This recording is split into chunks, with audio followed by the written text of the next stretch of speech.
Imagine holding a grain of sand between your fingers. Now imagine that grain of sand is Earth, and everything you know, everyone you love, every mountain and ocean and city exists on that single grain. That is how small Earth really is compared to the universe. And today, we are going on a journey that will change the way you see everything. Before we zoom out into the cosmos, if you enjoy these perspective-shifting journeys through space and time, please hit that like button and subscribe to Cosmic Drift. It truly helps us bring more of these calming cosmic explorations to you. Now, let us begin our journey outward, step by step, watching Earth become smaller and smaller until it nearly vanishes. We start right here, standing on Earth itself. Our planet feels massive. If you wanted to walk around the entire equator, you would need to travel about 24,900 miles. That is roughly the same as walking from New York to Los Angeles 9 times in a row. Most people spend their whole lives in just one small corner of this giant ball of rock and water. You might visit a few countries, maybe cross an ocean or two, but you'll never truly grasp just how big Earth is by standing on it. From down here, Earth seems endless, but we are about to leave the surface. Imagine lifting off the ground and rising higher and higher. First, your city shrinks below you. Then your whole state becomes visible. Keep rising, and soon you can see entire countries stretched out like maps. And then, something amazing happens. You break through the atmosphere and enter space. Suddenly, you are looking down at the whole planet floating in the black void.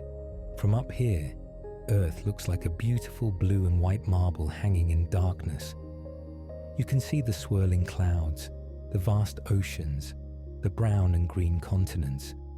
It is breathtaking, but it is also the first moment you realize something important. Earth is not as big as it seemed. In fact, it is just one small world in a much larger neighborhood. Let us start comparing Earth to its neighbors. The closest planet to us is Venus. Venus is almost the same size as Earth. If Earth were a basketball, Venus would be just slightly smaller, maybe like a volleyball. So Venus does not make Earth feel small. Neither does Mars. Mars is only about half the size of Earth. It is like comparing a basketball to a soccer ball. Mars looks tiny next to our world. These rocky planets, the ones closest to the Sun, are all pretty similar in size. Earth fits right in with them. But then we look farther out, and everything changes. Jupiter is not like the other planets. Jupiter is a giant. If Earth is a basketball, Jupiter is one of those huge exercise balls you see at the gym. In fact, you could fit more than 1,300 Earths inside Jupiter. Imagine trying to picture that. Stack 1,300 Earths together, and they would all disappear into Jupiter. It is not just bigger than Earth. It is bigger than all the other planets combined. When you see Jupiter through a telescope, you can make out its swirling storms and thick cloud bands. One of those storms, the Great Red Spot, has been raging for hundreds of years. That single storm is bigger than our entire planet. Think about that. A storm on Jupiter is larger than Earth. Suddenly, our world feels a little less significant, and Jupiter is not even the biggest thing in our solar system. That title belongs to the Sun. The Sun is the true giant of our neighborhood. If you could line up 109 Earths side by side, they would stretch across the width of the Sun. But that is just the width. If you wanted to fill the Sun with Earths, you would need about 1.3 million of them. Imagine trying to count that high. 1 million Earths. That is how much bigger the Sun is than the planet we call home. From Earth, the Sun looks like a small glowing circle in the sky. But that is only because it is so far away. In reality, the Sun is an enormous ball of burning gas, and Earth is just a tiny speck orbiting around it. Now we need to talk about distance, because size is only part of the story. The real shock comes when you realize how far apart everything is. Earth orbits the Sun at an average distance of about 93 million miles. Scientists call this distance one astronomical unit, or AU for short. It is a useful measurement because our solar system is so big that regular miles start to feel meaningless. Saying that Neptune is 2.8 billion miles from the Sun does not really help you picture it, but saying Neptune is 30 AU from the Sun gives you a sense of scale.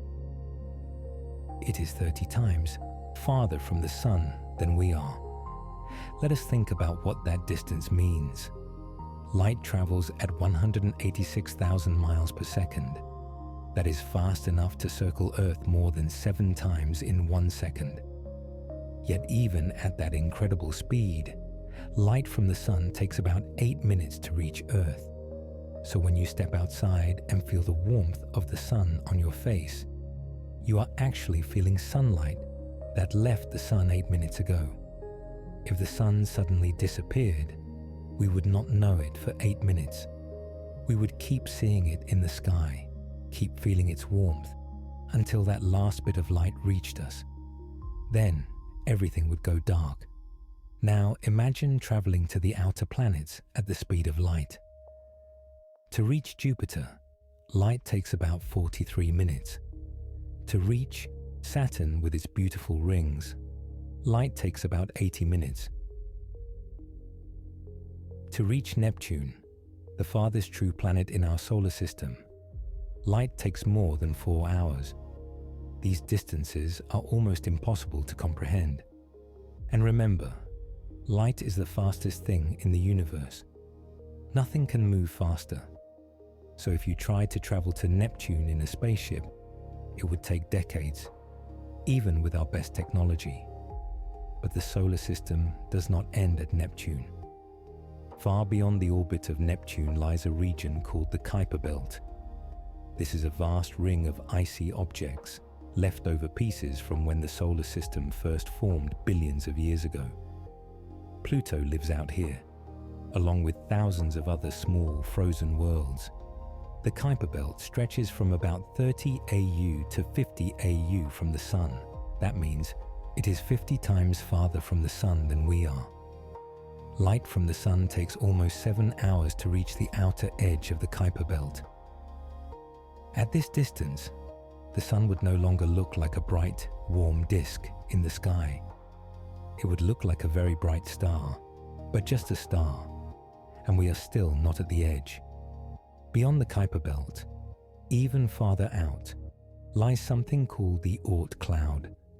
The Oort Cloud is a giant spherical shell of icy debris that surrounds our entire solar system. Scientists believe it starts at about 2,000 AU from the Sun and stretches out to maybe 100,000 AU. Let that sink in for a moment. The Oort Cloud might extend 100,000 times farther from the Sun than Earth is. Light from the Sun takes more than a year and a half to reach the inner edge of the Oort Cloud, and it could take almost 2 years for sunlight to reach the farthest parts.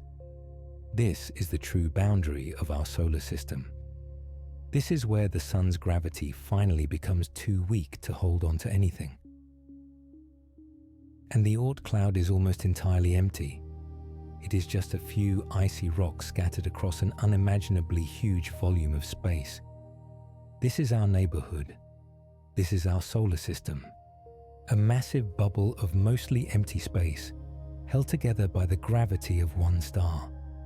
Standing on Earth, looking up at the night sky, you see stars, lots of them, thousands of tiny points of light scattered across the darkness. Each one of those points is another sun, another star like ours, burning with nuclear fire. And the closest one to us is called Proxima Centauri. Proxima Centauri is about 4.24 light years away. Now, here is where things get truly strange. A light year is the distance light travels in 1 year. Remember, light moves at 186,000 miles per second. In 1 year, light travels about 5.1088 trillion miles, so Proxima Centauri is roughly 25 trillion miles away from us. That number is so large it barely means anything to the human brain. You cannot picture 25 trillion miles. No one can. But here is a way to think about it. If you left Earth right now in the fastest spacecraft ever built, it would take you about 70,000 years to reach Proxima Centauri. 70,000 years. Humans have only been writing things down for about 5,000 years. Civilization as we know it would rise and fall dozens of times before you arrived. And Proxima Centauri is the closest star to us. The next closest star is a little farther. Then the next one is farther still. These stars are scattered through space like islands in an endless ocean. There is so much emptiness between them, so much darkness. If you were floating halfway between our Sun and Proxima Centauri, you would be in the loneliest place imaginable. The Sun would be a dim point behind you. Proxima Centauri would be a dim point ahead of you. And in every other direction, there would be nothing but cold, silent, empty space. You would be farther from anything solid than your mind can truly comprehend. Now, zoom out a little more. Our Sun and Proxima Centauri are part of what astronomers call the local stellar neighborhood. This is a region of space about 30 light years across, containing a few dozen stars. Some of these stars are small red dwarfs, dim and cool. Some are stars like our Sun, medium-sized and yellow. A few are larger, hotter and brighter. These stars are our closest neighbors in the galaxy. They drift through space together, slowly orbiting the center of the Milky Way. But even in this neighborhood, the stars are incredibly far apart. If you shrank the Sun down to the size of a grain of sand, Proxima Centauri would be another grain of sand 4 miles away, and there would be nothing in between. No planets, no dust, just 4 miles of empty space. Our Sun is not special. It is not the biggest or the brightest. It is not the hottest or the coolest. It is in almost every way average. There are trillions of stars in the universe, and most of them are just like ours. The Sun is a middle-aged star, about halfway through its life. It has been burning for about 4.6 billion years, and it will keep burning for another 5 billion years. Then it will swell up into a red giant, swallow the inner planets, and eventually shrink down into a white dwarf, a tiny, fading ember. That is the fate of stars like ours. But other stars have different stories. Some stars are much bigger than the Sun. These massive stars burn hotter and brighter, but they live much shorter lives.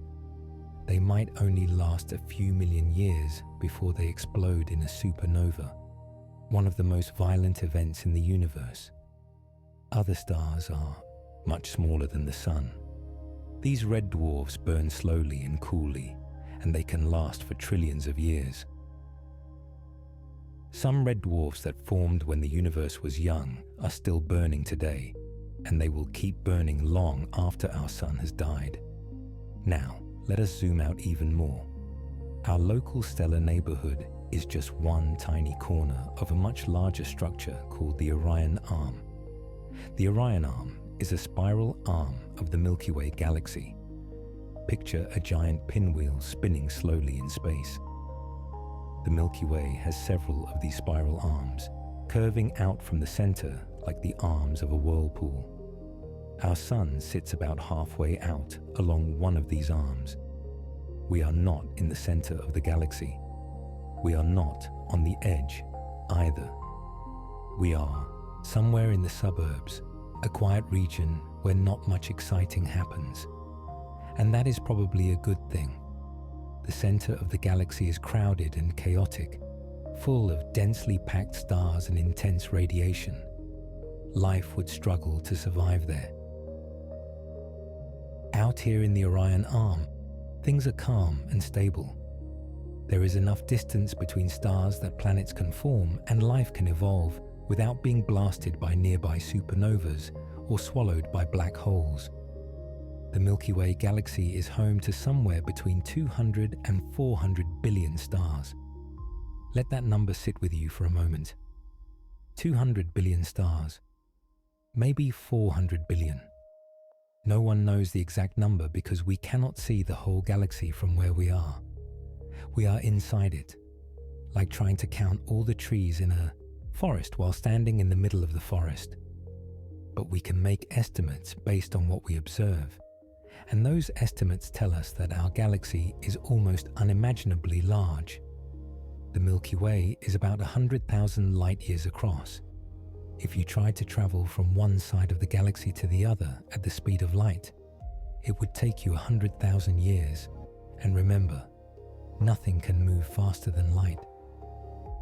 So there is no shortcut. There is no way to speed it up. That is just how big the galaxy is. From our position in the Orion Arm, the center of the galaxy is about 26,000 light-years away. On a clear night, if you are far from city lights, you can look up and see a faint band of light stretching across the sky. That is the Milky Way. You are looking at the combined glow of billions of distant stars, all packed together in the spiral arms and the galactic core. It is beautiful. It is humbling.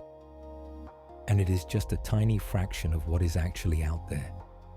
At the very center of the Milky Way, hidden behind thick clouds of dust and gas, lies a supermassive black hole. This black hole is called Sagittarius A star, and it weighs about 4 million times more than our Sun.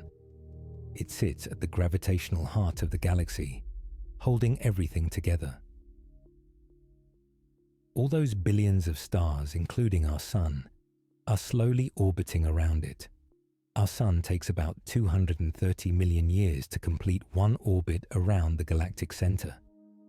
The last time our Sun was in this part of the galaxy, dinosaurs were just starting to appear on Earth.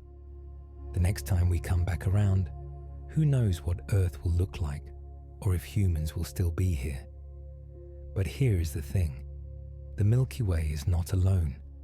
When you look up at the night sky, most of the stars you see are part of our galaxy. But if you look carefully, you can also see a few faint fuzzy patches of light. Those patches are other galaxies, entire galaxies, each one containing billions or even trillions of stars. And they are so far away that their light has been traveling through space for millions of years before it reaches your eyes. The closest large galaxy to the Milky Way is called Andromeda. Andromeda is about 2.5 million light-years away. That means the light you see from Andromeda tonight left that galaxy 2.5 million years ago, long before humans existed. When that light started its journey, our ancestors were still small, ape-like creatures living in Africa. Andromeda is bigger than the Milky Way. It contains about 1 trillion stars. 1 trillion. If you tried to count to 1 trillion, counting one number every second, it would take you 31,000 years. Andromeda is so massive that you can see it with the naked eye on a dark night. It looks like a faint glowing cloud. But through a telescope, you can make out its spiral shape, its bright core, and its sweeping arms of stars. Andromeda is moving toward us. In fact, the Milky Way and Andromeda are on a collision course. In about 4.5 billion years, the two galaxies will crash into each other. But do not worry. When galaxies collide, the stars are so far apart that they almost never actually hit each other. Instead, the galaxies pass through each other like two clouds of smoke, and their gravity pulls them into strange, new shapes. Eventually, the Milky Way and Andromeda will merge into one giant galaxy. By then, the Sun will be near the end of its life, and Earth will probably be long gone, but the stars themselves will continue on, rearranged into a new cosmic structure. The Milky Way and Andromeda are not alone. They are part of a small cluster of galaxies called the Local Group. The Local Group contains about 54 galaxies, though most of them are tiny dwarf galaxies, much smaller than the Milky Way or Andromeda. These dwarf galaxies orbit around the two larger galaxies like moons orbiting a planet. The Local Group is about 10 million light-years across. That is 100 times bigger than the Milky Way. Let that sink in. The Milky Way, with its hundreds of billions of stars, is just one small part of a much larger neighborhood, and the space between galaxies in the Local Group is almost completely empty. There are no stars out there, no planets, no light, just vast, dark, silent voids. But the Local Group is not the end. Zoom out even more, and you will see that the Local Group is just a tiny piece of an even larger structure called the Virgo supercluster.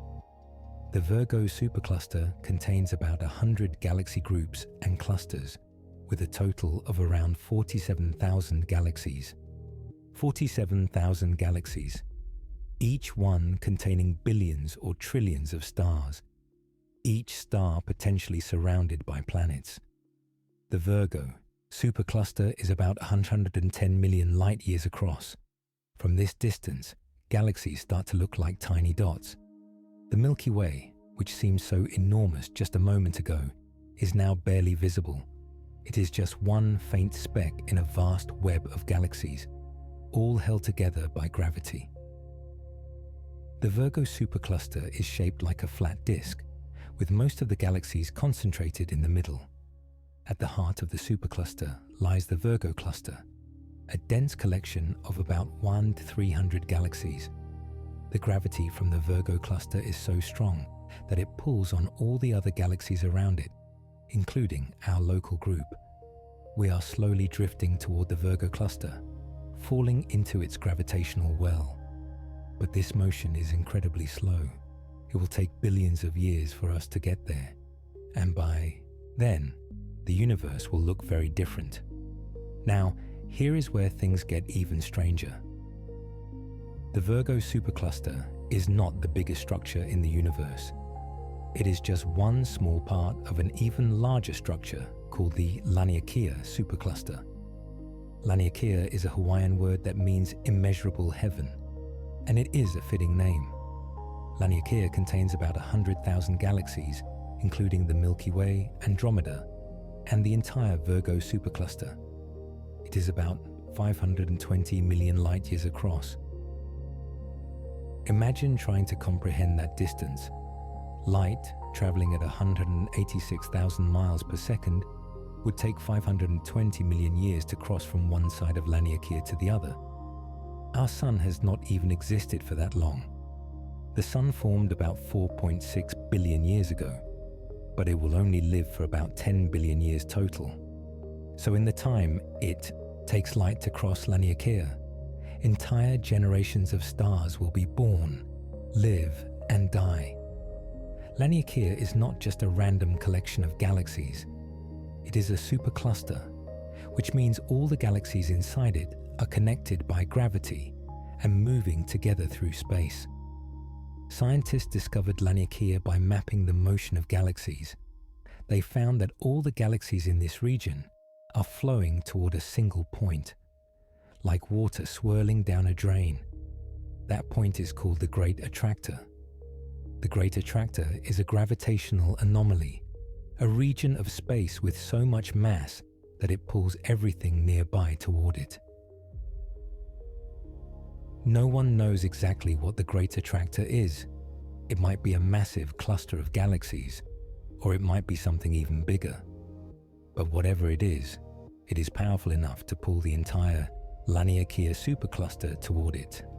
Our galaxy, our Local Group, our Virgo supercluster, everything is drifting slowly in that direction.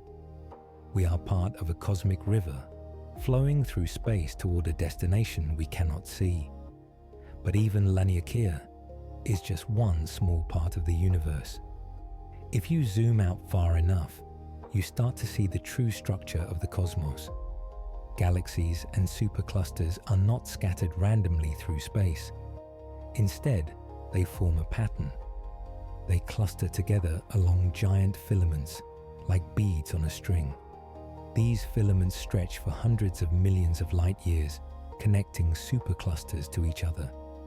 And between the filaments, there are voids, enormous, empty voids, where almost no galaxies exist. These voids are the largest empty spaces in the universe. Some of them are more than 1 billion light years across. If you were floating in the middle of one of these voids, you would be surrounded by darkness. The nearest galaxy might be hundreds of millions of light years away, so far that even with the most powerful telescope, you would barely be able to see it.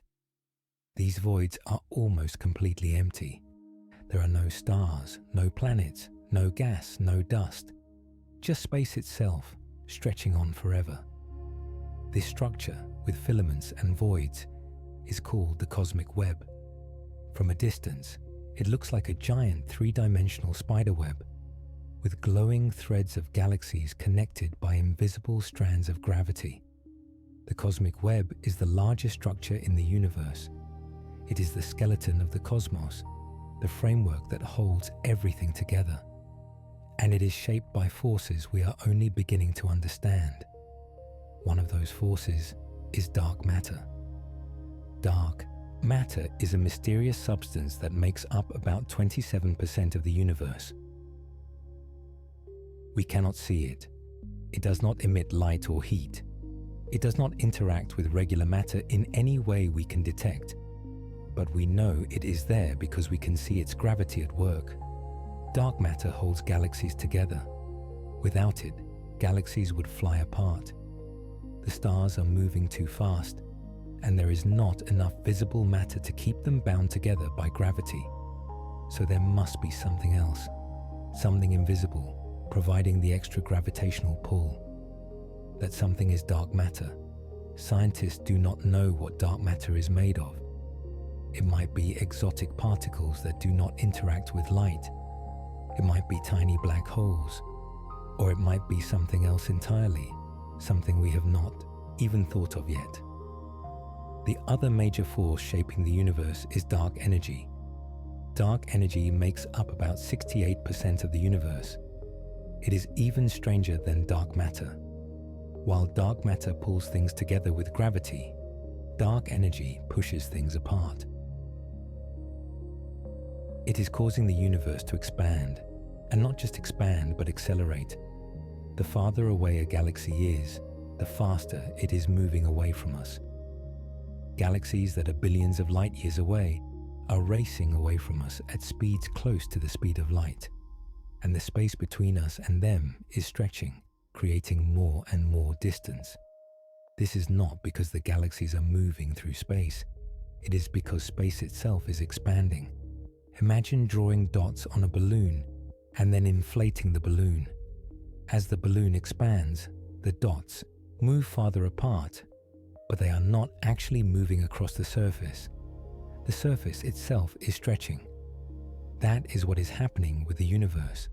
Space itself is growing, and everything inside it is being carried along for the ride. Because of dark energy, the universe is expanding faster and faster. And because of this expansion, there is a limit to how much of the universe we can see.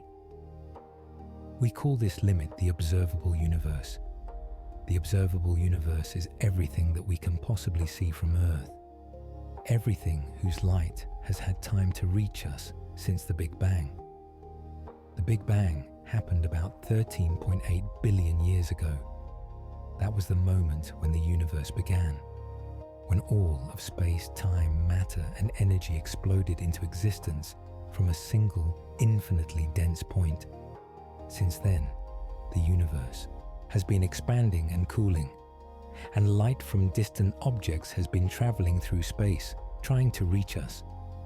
But because the universe is expanding, and because space itself is stretching, some objects are so far away that their light will never reach us. They are moving away faster than their light can travel toward us. These objects are beyond the edge of the observable universe. The observable universe is about 93 billion light-years across. This is bigger than you might expect. After all, if the universe is only 13.8 billion years old, should not the observable universe only be 13.8 billion light-years across? The answer is no, because space has been expanding the whole time. While light was traveling toward us, space was stretching, making the distance even greater. So the farthest objects we can see are now about 46.5 billion light-years away in every direction. That gives us a total diameter of 93 billion light-years for the observable universe. But here is the strange part. The observable universe is not the whole universe. It is just the part we can see. The actual universe might be much, much bigger. It might even be infinite. We do not know. We cannot know, because there is no way to see beyond the observable universe. The light from those distant regions has not had time to reach us yet, and because of the expansion of space, it never will. Inside the observable universe, there are about 2 trillion galaxies. 2 trillion. Each one with billions or trillions of stars, each star potentially surrounded by planets. The numbers are so staggering that they lose all meaning. You cannot picture 2 trillion galaxies. You cannot imagine how much space they take up, or how many stars they contain, or how many worlds might exist. It is beyond human comprehension. And yet, even with all those galaxies, the universe is still mostly empty. Most of space is just that. Space. Vast, dark, silent emptiness. If you removed all the stars and galaxies and just left the empty space, you would barely notice the difference. The universe is so big, and matter is so spread out, that even 2 trillion galaxies barely make a dent. So let us return to the question we started with. How small is Earth really? We have traveled from the surface of our planet, up through the atmosphere, past the moon, past the other planets, through the solar system, across the Oort Cloud, between the stars, through the Milky Way, past Andromeda, through the local group, across the Virgo supercluster, into Laniakea, and finally to the edge of the observable universe. At every step, Earth became smaller. First, it was just one planet among 8. Then it was one world in a solar system dominated by the sun. Then it was a tiny speck in a galaxy of hundreds of billions of stars. Then it was a barely visible dot in a supercluster of tens of thousands of galaxies. And finally, it became invisible, lost in a universe containing 2 trillion galaxies spread across 93 billion light-years of space. Earth is so small that if you tried to show it on a map of the observable universe, you could not. There would not be a pixel small enough. Even the sun would not show up. Even the Milky Way would barely be visible. Earth is less than a speck of dust. It is less than a grain of sand. It is less than an atom. In the grand scheme of the universe, Earth is so close to nothing that it might as well not exist. Everything you know, everyone who has ever lived, every civilization, every war, every achievement, every failure, all of it, happened on this one tiny, fragile world, floating in an incomprehensibly vast ocean of space.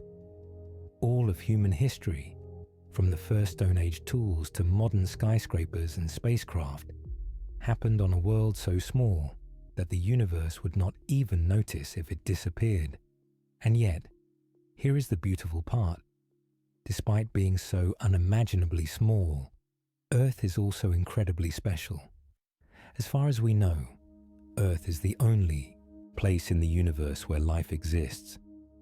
We have searched the skies and sent probes to other planets. We have listened for signals from distant stars. And so far, we have found nothing. No other worlds teeming with life. No alien civilizations sending messages across the cosmos. Just silence. That does not mean we are alone. The universe is so vast, and there are so many stars and planets that it seems almost impossible for Earth to be the only place with life. Somewhere out there, on some distant world orbiting a distant star, there might be oceans filled with strange creatures, or forests of alien plants, or even beings looking up at their own night sky and wondering if they are alone. But we have not found them yet. And until we do, Earth is the only place we know of where the universe has become aware of itself. Think about that for a moment. You are made of atoms. Those atoms were forged inside stars billions of years ago. When those stars exploded in supernovas, they scattered those atoms across space. Over time, those atoms came together to form clouds of gas and dust. Those clouds collapsed under their own gravity, creating new stars and planets. One of those planets was Earth. And on Earth, those atoms organized themselves into molecules, and molecules into cells, and cells into living things. And eventually, after billions of years of evolution, those atoms became you. You are made of stardust, literally. The carbon in your body, the oxygen you breathe, the iron in your blood, all of it was created in the heart of a dying star. You are the universe looking at itself. You are a small part of the cosmos that has gained the ability to think and feel and wonder. And that makes Earth special. Not because it is big, not because it is powerful, not because it dominates the universe, but because it is a place where the universe has become conscious. On this tiny, fragile world, life has emerged, and intelligence has evolved, and beings have arisen who can look up at the stars and ask questions. Who are we? Where did we come from? What is our place in the universe? These questions matter. They matter because asking them means we care. It means we are not content to simply exist. We want to understand. We want to know. And in a universe that is vast and cold and indifferent, that desire to understand is something remarkable. So yes, Earth is unimaginably small. When you compare it to the solar system, or the galaxy, or the universe, it is almost nothing. But it is also home. It is the only home we have. And for now, it is the only place in the cosmos where we know for certain that life exists. That makes it worth protecting, worth cherishing, worth marveling at. Because even though Earth is a pale blue dot, invisible on the cosmic scale, it is our pale blue dot. And everything we care about is here. When you look up at the night sky and see those distant stars, remember that each one might have its own planets. Some of those planets might be like Earth. Some might even have life. But none of them are home. None of them have oceans filled with whales and dolphins, or forests filled with birds and insects, or cities filled with billions of humans living and loving and dreaming. Those things exist here, only here, on this one small world, lost in the immensity of space. There is something humbling about understanding your place in the universe. It puts things in perspective. The problems that feel so huge, the worries that keep you up at night, they are still important.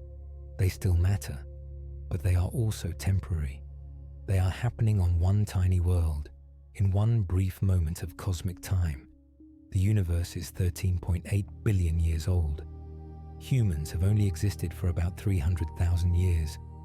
That is less than a blink of an eye in cosmic terms. And in another few billion years, the sun will expand into a red giant and swallow the Earth. Everything we have built, everything we have achieved, will be gone. The pyramids, the great cities, the works of art and music and literature, all of it will be erased. The Earth itself will be consumed, and the universe will continue on, uncaring and unchanged. That might sound depressing, but it does not have to be, because it also means that what we do right now matters. This moment, this brief flash of time when humans exist and Earth is habitable, is all we have. And we can choose to make it meaningful. We can choose to treat each other with kindness. We can choose to protect the planet that gave us life. We can choose to look up at the stars and wonder and explore and dream. We can choose to ask questions, to seek answers, to push the boundaries of what we know. We can choose to create beauty, to tell stories, to build things that last, even if they will not last forever. Because the fact that everything is temporary does not make it meaningless. It makes it precious. A flower does not last forever, but that does not make it any less beautiful. A song eventually ends, but that does not mean it is not worth listening to. And a life eventually ends, but that does not mean it is not worth living. The same is true for Earth and for humanity and for all the things we care about. When you understand how small Earth is, you also understand how rare it might be. We do not know if there are other planets like ours out there. We do not know if life is common or if we are alone. But we do know that Earth is special to us. It is the only place where we can live, the only place where we have ever lived, and the only place we can call home. That makes it worth protecting. Not because it is the center of the universe, because it is not. Not because it is the biggest or the most important, because it is not. But because it is ours, and because for now, it is all we have. The universe is vast and beautiful and full of wonders, but none of those wonders mean anything if we are not here to witness them. So the next time you look up at the night sky, take a moment to think about where you are. You are standing on a small planet, orbiting an average star, in the outer arm of a spiral galaxy, which is part of a small cluster of galaxies, which is part of a supercluster, which is part of a cosmic web, which is part of an observable universe that is 93 billion light years across. You are part of something unimaginably vast, and yet you are also part of something small and fragile and precious. You are part of life on Earth, and as far as we know, that is the rarest thing in the universe.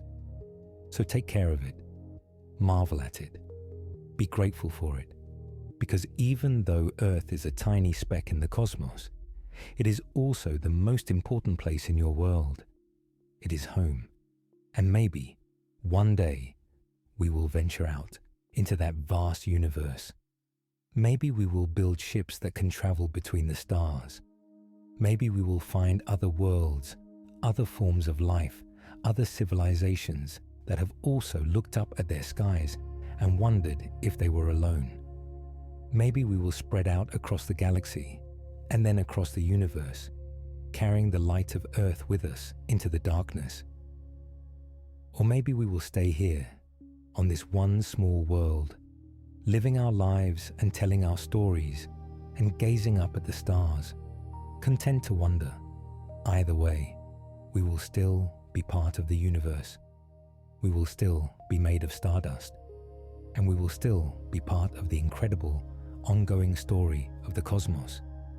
The atoms in your body were forged in the heart of ancient stars.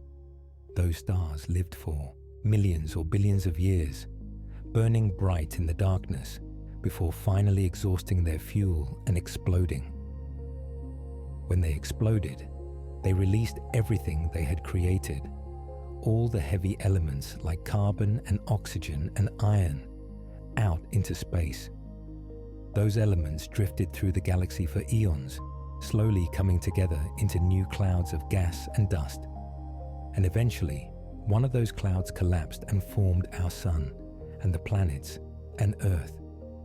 And here you are. A collection of atoms that have journeyed across billions of years and trillions of miles, just to be here, just to be you. You are not separate from the universe. You are part of it. You are a small piece of the cosmos that has come alive, that has opened its eyes and looked around and said, I am here. I exist. And that is extraordinary.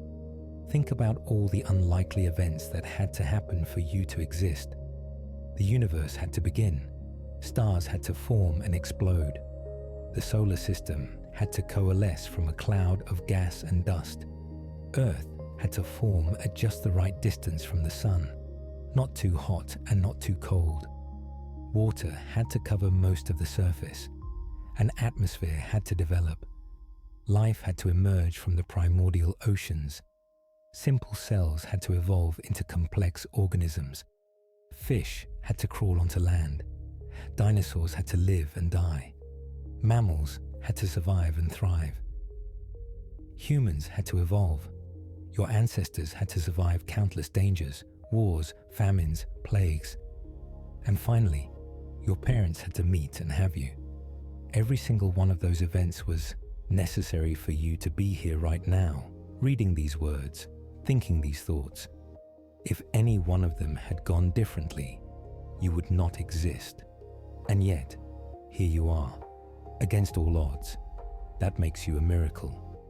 Not because you are special in some cosmic sense, but because you are improbable. You are a roll of the dice that came up in your favor, and so is everyone else.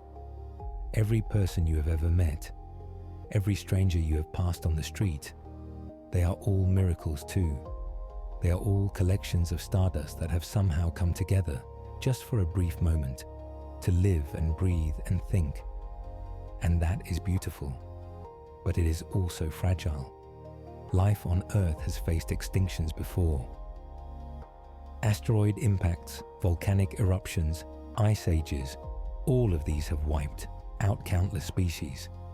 About 66 million years ago, an asteroid struck the Earth and killed off the dinosaurs. If that asteroid had missed, dinosaurs might still rule the planet, and mammals might never have evolved into humans. We exist because of a cosmic accident, and another cosmic accident could wipe us out just as easily. That is why it is so important to take care of the planet we have. We cannot move to another world, not yet. We do not have the technology to terraform Mars or travel to distant star systems.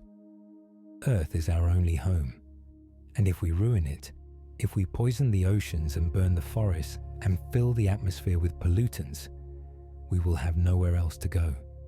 The universe will not care.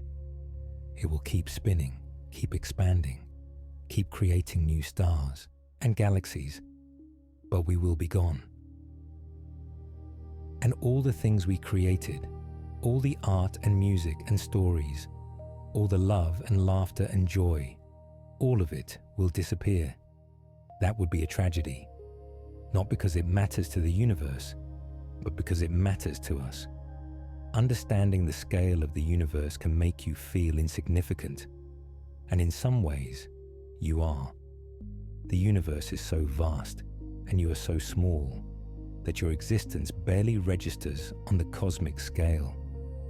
But that does not mean you do not matter. You matter to the people around you. You matter to your family, your friends, the people who love you. You matter to yourself. And that is enough. You do not need to matter to the universe. You just need to matter to someone. And you do. Every act of kindness, every moment of joy, every time you make someone smile or help them through a hard time, that matters. It might not change the course of the cosmos, but it changes the course of their life, and that is what matters. Life is not about being important on a cosmic scale. It is about being important to the people you care about, and the people who care about you. It is about living your life in a way that feels meaningful to you. And that can happen on a tiny planet, in a tiny solar system, in a tiny galaxy, in a vast universe. So do not let the size of the universe make you feel small. Let it make you feel grateful. Grateful that you exist at all. Grateful that you get to be part of this incredible, strange, beautiful cosmos. Grateful that you get to look up at the stars and wonder, because not everyone gets that chance. Most of the matter in the universe is just hydrogen and helium, drifting through space, cold and lifeless. But you are alive, you are conscious, you are aware. And that makes you one of the rarest things in the universe. So take a deep breath, look around, appreciate where you are, because you are standing on a small planet, orbiting an average star, in a vast and ancient universe. And even though you are small, you are also part of something much bigger. You are part of the story of the cosmos. And that is something worth celebrating. If you enjoyed this journey through the universe, if it made you think, or feel, or see the world a little differently, then please come back and join us again. Here on Cosmic Drift, we take these kinds of journeys often, exploring the wonders of space and time, and the incredible beauty of the cosmos. Thank you for being here. Thank you for taking the time to look up at the stars with us. And remember, no matter how small you feel, you are made of stardust.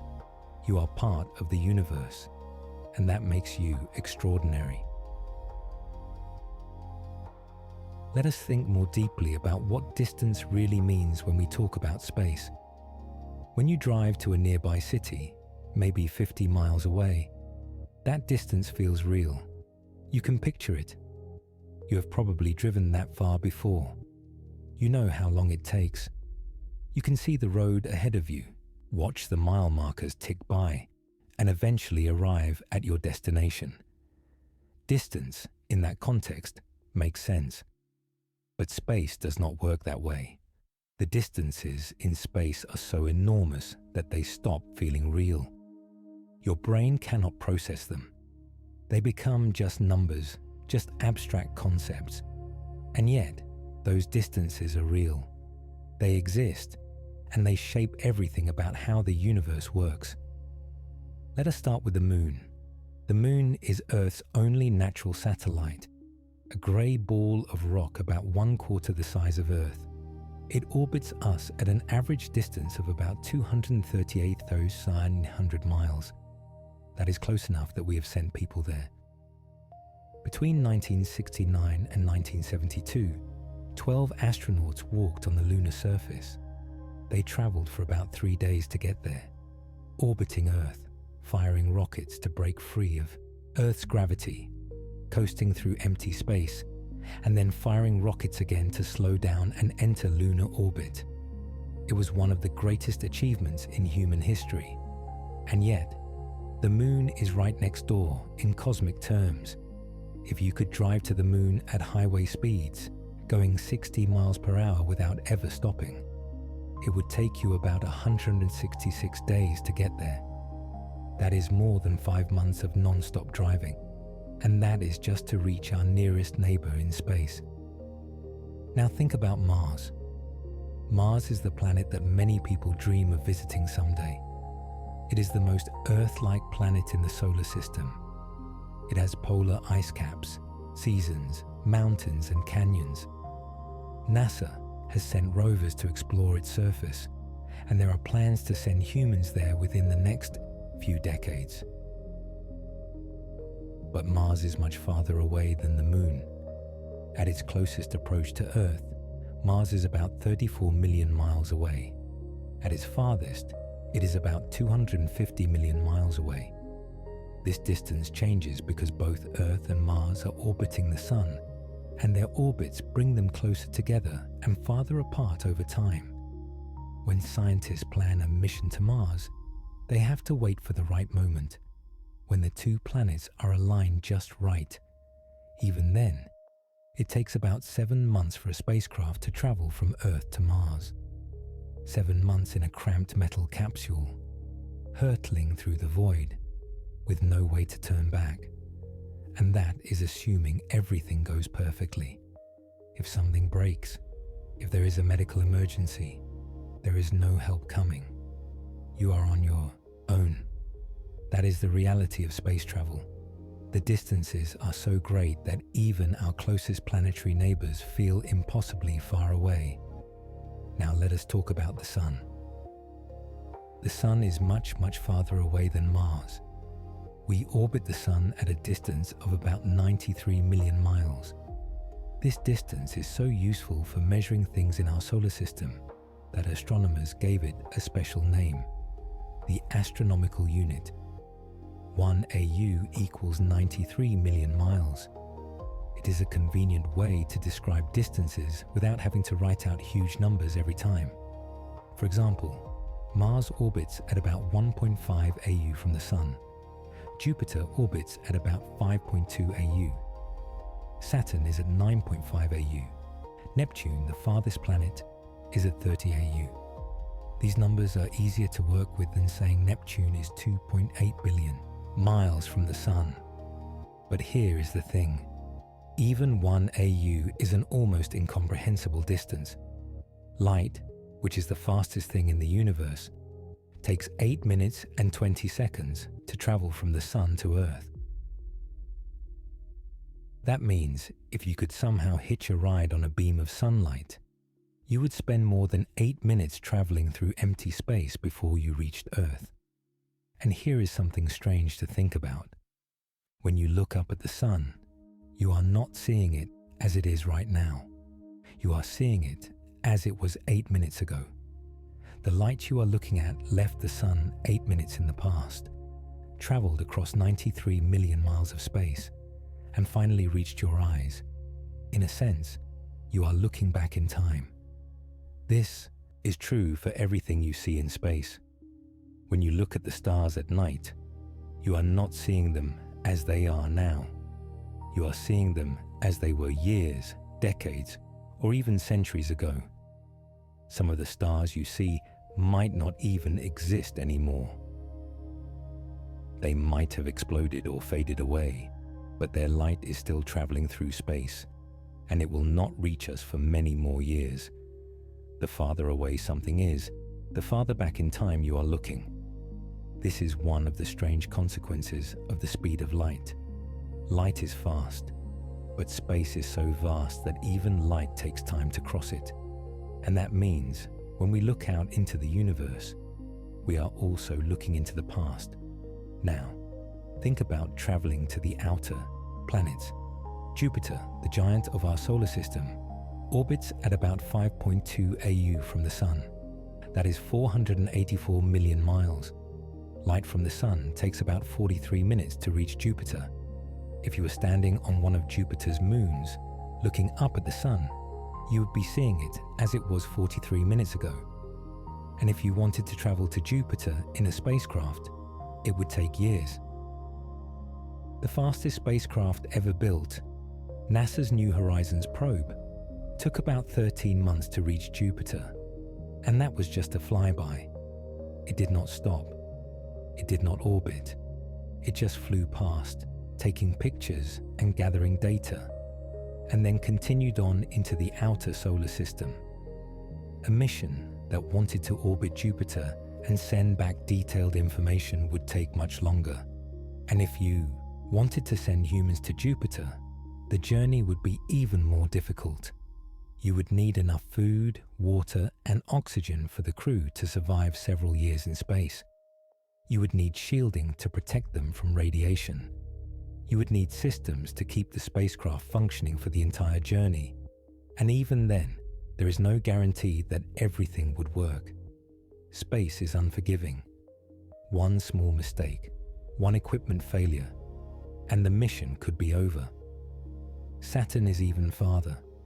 It orbits at 9.5 AU from the Sun, about 886 million miles away. Light from the Sun takes about 80 minutes to reach Saturn. The Cassini spacecraft which orbited Saturn and studied its rings and moons, took about 7 years to get there. 7 years of traveling through empty space. Think about that. 7 years is a significant portion of a human life. By the time the spacecraft arrived, the scientists who designed the mission were older. Some of them had retired. Some had passed away. And yet, the mission continued. Cassini spent 13 years orbiting Saturn, sending back thousands of images and vast amounts of data, before finally plunging into Saturn's atmosphere and burning up in 2017. It was one of the most successful space missions in history, but it also showed just how difficult it is to explore the outer solar system. These places are so far away that even getting there is a monumental achievement. And then there is Neptune, the farthest true planet from the Sun. Neptune orbits at 30 AU, about 2.8 billion miles away. Light from the Sun takes more than 4 hours to reach Neptune. Only one spacecraft has ever visited Neptune, Voyager 2. It flew past Neptune in 1989, taking the first close-up images of the planet and its moons. The journey took 12 years. 12 years of traveling through space. By the time Voyager 2 reached Neptune, the technology on Earth had advanced so much that the spacecraft was almost obsolete. But it still worked, and it still sent back data, and it gave us our only close-up look at this distant, icy world. After flying past Neptune, Voyager 2 continued on, leaving the solar system behind and heading out into interstellar space. It is still out there, more than 40 years after it was launched, still sending back faint signals from the edge of the solar system. But the solar system does not end at Neptune. In fact, Neptune is just the beginning of the outer solar system. Beyond Neptune lies the Kuiper Belt, a vast region of icy objects left over from when the solar system formed. The Kuiper Belt starts at about 30 AU and extends out to about 50 AU. It is home to Pluto, which was once considered the 9th planet, but is now classified as a dwarf planet. Pluto is small, only about 2/3 the size of Earth's moon. It has a thin atmosphere that freezes and falls to the surface as snow when Pluto moves farther from the Sun. In 2015, NASA's New Horizons spacecraft flew past Pluto, giving us our first close-up views of this distant world. The journey took 9.5 years. By the time New Horizons reached Pluto, the scientists who had originally proposed the mission were nearing retirement, but the images it sent back were worth the wait. Pluto turned out to be far more interesting than anyone expected, with towering mountains made of ice, vast plains of frozen nitrogen, and a thin blue haze in its atmosphere. The Kuiper Belt is full of objects like Pluto. Thousands of icy worlds, most of them much smaller than Pluto, orbit the Sun in this distant region. Some of these objects are round, like small planets. Others are irregularly shaped, more like asteroids. They are all incredibly cold. The Sun is so far away that it provides almost no heat. Temperatures in the Kuiper Belt hover around -400 degrees Fahrenheit. That is cold enough to freeze almost any substance. Even gases like nitrogen and methane, which are usually in the atmosphere on Earth, freeze solid in the Kuiper Belt. These icy worlds are like time capsules. They have been frozen since the solar system formed, and studying them helps scientists understand what the early solar system was like, back when the planets were first coming together. But the Kuiper Belt is not the edge of the solar system, not even close. Beyond the Kuiper Belt, even farther out, lies the Oort Cloud. The Oort Cloud is a theoretical shell of icy debris that surrounds the entire solar system. It is so far away that no spacecraft has ever reached it. In fact, No spacecraft will reach it for thousands of years. The Oort Cloud is thought to start at about 2,000 AU from the Sun and extend out to maybe 100,000 AU. Let me put that in perspective. If the Sun is a basketball sitting in the middle of a city, the Kuiper Belt would be about a mile away. The Oort Cloud would stretch out more than 50 miles in every direction. It is enormous, and it is almost entirely empty. Scientists believe the Oort Cloud contains trillions of icy objects, but they are spread out over such a vast area that the average distance between them is millions of miles.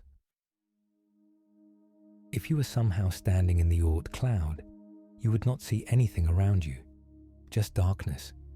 The Sun would be a bright star in the sky, no bigger or brighter than any other star. You would be utterly alone. The Oort Cloud is the source of long-period comets, those icy visitors that occasionally swing through the inner solar system and put on a spectacular show. Every few years, a comet from the Oort Cloud gets nudged by the gravity of a passing star or by the gravitational tug of the galaxy itself, and it starts falling toward the Sun.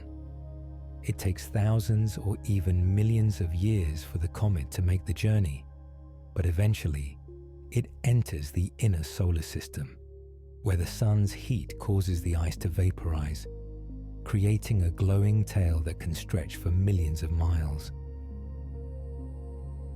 These comets are messengers from the very edge of the solar system, bringing us samples of ice and rock that have been frozen since the solar system formed.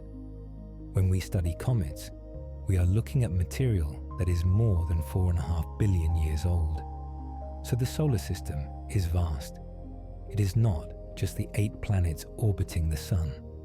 It is the Kuiper Belt, the Oort Cloud, the asteroids, the comets, the moons, and all the empty space in between.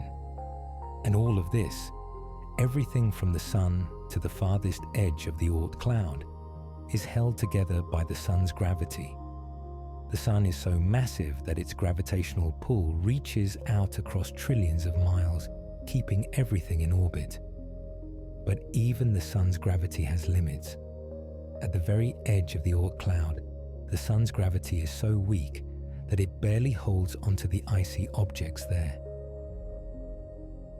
A slight nudge from a passing star is enough to knock them loose, sending them tumbling out into interstellar space. Interstellar space, that is the space between the stars, and it is unimaginably vast. To understand just how vast, let us talk about the nearest star to the Sun. That star is called Proxima Centauri, and it is part of a triple star system called Alpha Centauri. Proxima Centauri is a small red dwarf star, much cooler and dimmer than our Sun. It is about 4.24 light-years away. Now, a light-year is a unit of distance, not time. It is the distance that light travels in 1 year. Light moves at about 186,000 miles per second. In 1 year, light travels about 5.88 trillion miles. So Proxima Centauri is about 25 trillion miles away. That is such a huge number that it barely means anything to the human brain. You cannot picture 25 trillion miles. But here is a way to think about it. If you left Earth right now in the fastest spacecraft ever built, traveling at about 36,000 miles per hour, it would take you about 80,000 years to reach Proxima Centauri. 80,000 years. That is more than 10 times longer than all of recorded human history. And Proxima Centauri is the closest star. The next closest star, Barnard's star, is about 6 light-years away.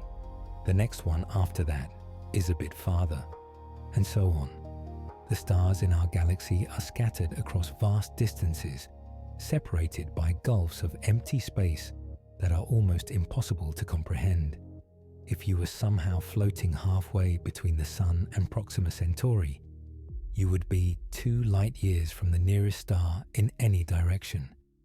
That is about 12 trillion miles. There would be nothing around you, no planets, no asteroids, no comets, just cold, dark, empty space. The sun would be a faint point of light behind you. Proxima Centauri would be a faint point of light ahead of you. And in every other direction, you would see distant stars so far away that they look like tiny pinpricks. This is what interstellar space is like. Lonely, empty, silent. But even though interstellar space is mostly empty, it is not completely empty. There are thin clouds of gas and dust drifting between the stars. These clouds are incredibly thin, far thinner than any vacuum we can create on Earth. In some regions, there might be only 1 atom per cubic centimeter. That is almost nothing. For comparison, the air you are breathing right now contains about 10 quintillion atoms per cubic centimeter. So interstellar space is unimaginably empty. And yet, these thin clouds of gas and dust are important. They are the raw material for new stars. Over millions of years, gravity pulls the gas and dust together, compressing it, heating it, until finally it becomes dense enough and hot enough for nuclear fusion to begin. And when that happens, a new star is born. This is how the sun formed, about 4.6 billion years ago. It started as a cloud of gas and dust, left over from previous generations of stars.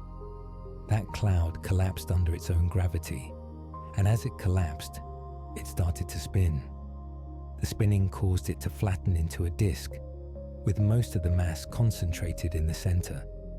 The center became hotter and hotter, until finally, the temperature and pressure were high enough for hydrogen atoms to start fusing into helium. That fusion released enormous amounts of energy, and the sun began to shine. Meanwhile, the leftover material in the disk clumped together to form the planets. The inner planets, like Earth, formed from rock and metal. The outer planets, like Jupiter and Saturn, formed from gas and ice.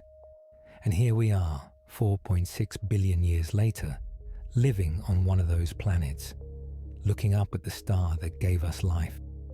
Every star you see in the night sky formed in a similar way. Some stars are bigger than the sun, some are smaller, some are hotter, some are cooler. But they all formed from clouds of gas and dust, and they all shine because of nuclear fusion happening in their cores. Stars are the engines of the universe.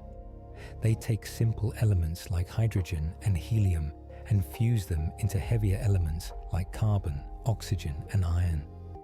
When a star reaches the end of its life, it either gently puffs off its outer layers, creating a beautiful cloud called a planetary nebula, or it explodes in a supernova, one of the most violent events in the universe. Either way, the star releases the elements it created back into space, and those elements become part of new clouds of gas and dust, which eventually form new stars and new planets. This is the cycle of stellar life. Stars are born, they live for millions or billions of years, and then they die, enriching the galaxy with the elements they created.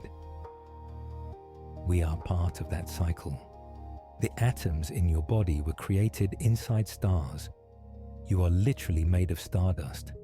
Our sun is just one star among hundreds of billions in the Milky Way galaxy.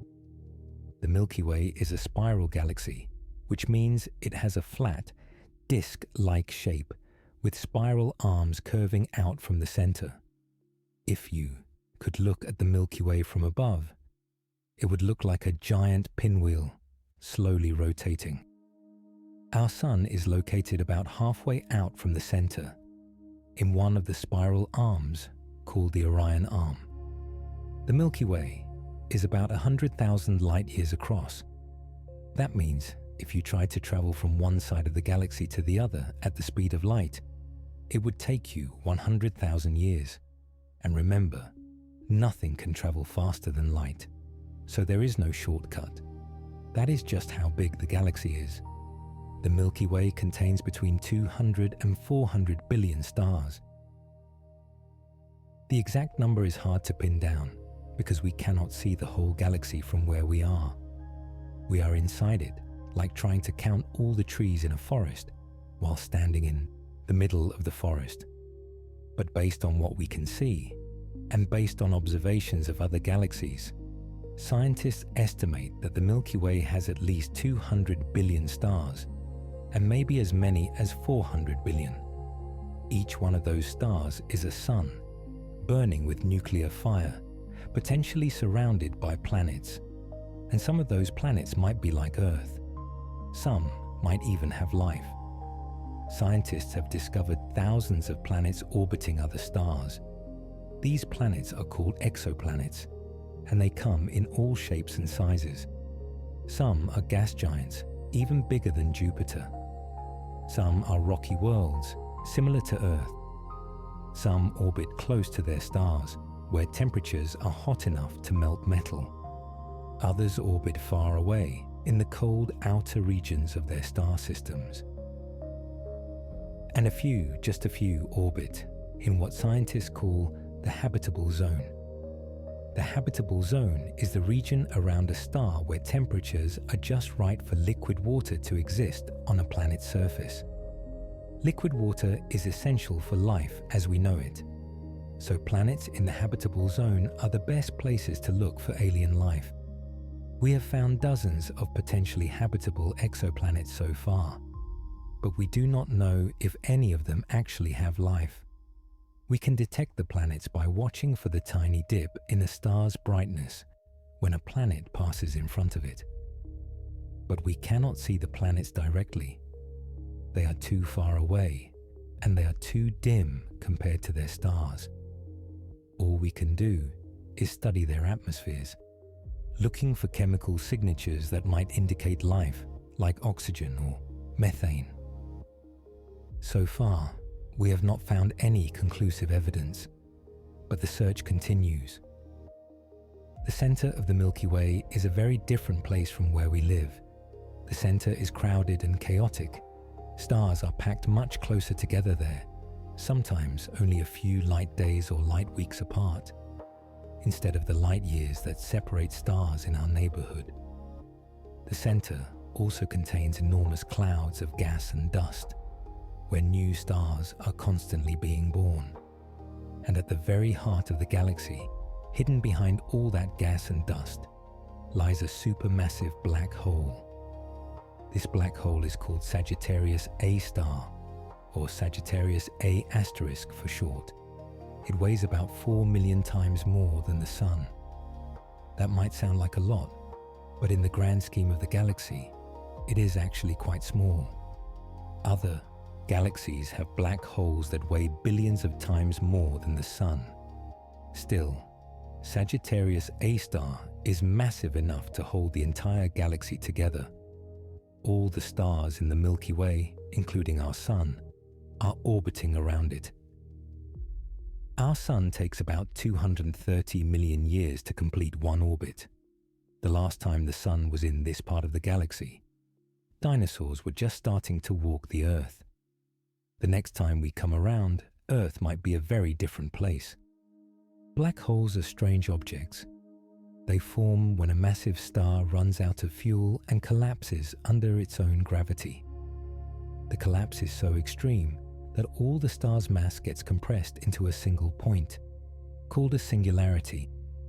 The gravity around a singularity is so strong that nothing can escape, not even light. That is why black holes are black. They do not emit light. They do not reflect light. They are just dark voids in space. But we know they exist because we can see their effects. We can see stars orbiting around invisible objects. We can see gas and dust swirling into black holes, heating up and emitting X-rays as it falls. And recently, scientists have even taken pictures of black holes, or rather, pictures of the glowing gas around black holes. The first image of a black hole, released in 2019, showed the black hole at the center of a galaxy called M87. It was a historic moment, the first time humans had ever directly observed one of these mysterious objects. But black holes are not just cosmic vacuum cleaners, sucking up everything around them. They actually play an important role in the formation and evolution of galaxies. The energy released by matter falling into a black hole can blow gas and dust out of the galaxy, preventing new stars from forming. This helps regulate the growth of the galaxy, keeping it from getting too big too fast. Black holes also help mix elements throughout the galaxy. When matter falls into a black hole, some of it gets ejected back out into space at high speeds, carrying heavy elements with it. Those elements then become part of new clouds of gas and dust, which eventually form new stars and planets. So in a way, black holes are not destroyers. They are recyclers, taking in old material and sending out new material, helping to shape the structure of galaxies. Now, let us zoom out even farther. The Milky Way is not alone in space. It is part of a group of galaxies called the Local Group. The Local Group contains about 54 galaxies, though most of them are small dwarf galaxies, much smaller than the Milky Way. The two largest galaxies in the Local Group are the Milky Way and the Andromeda Galaxy. Andromeda is a spiral galaxy, just like the Milky Way, but it is bigger. It contains about 1 trillion stars, compared to the Milky Way's 200 to 400 billion. Andromeda is about 2.5 million light-years away. That means the light we see from Andromeda tonight left that galaxy 2.5 million years ago, long before humans existed. Andromeda is the farthest object you can see with your naked eye. On a clear, dark night, if you know where to look, you can see it as a faint, fuzzy patch of light in the constellation Andromeda.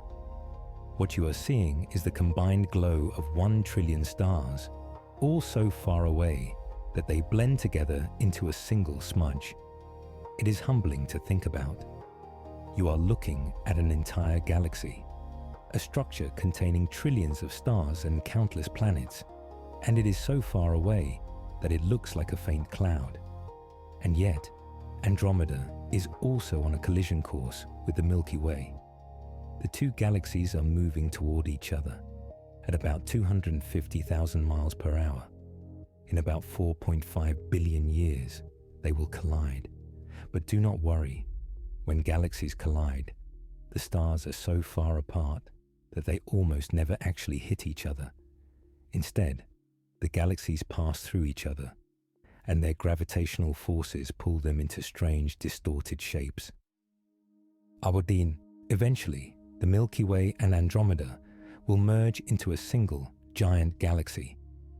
Astronomers have already given this future galaxy a name, Milkomeda.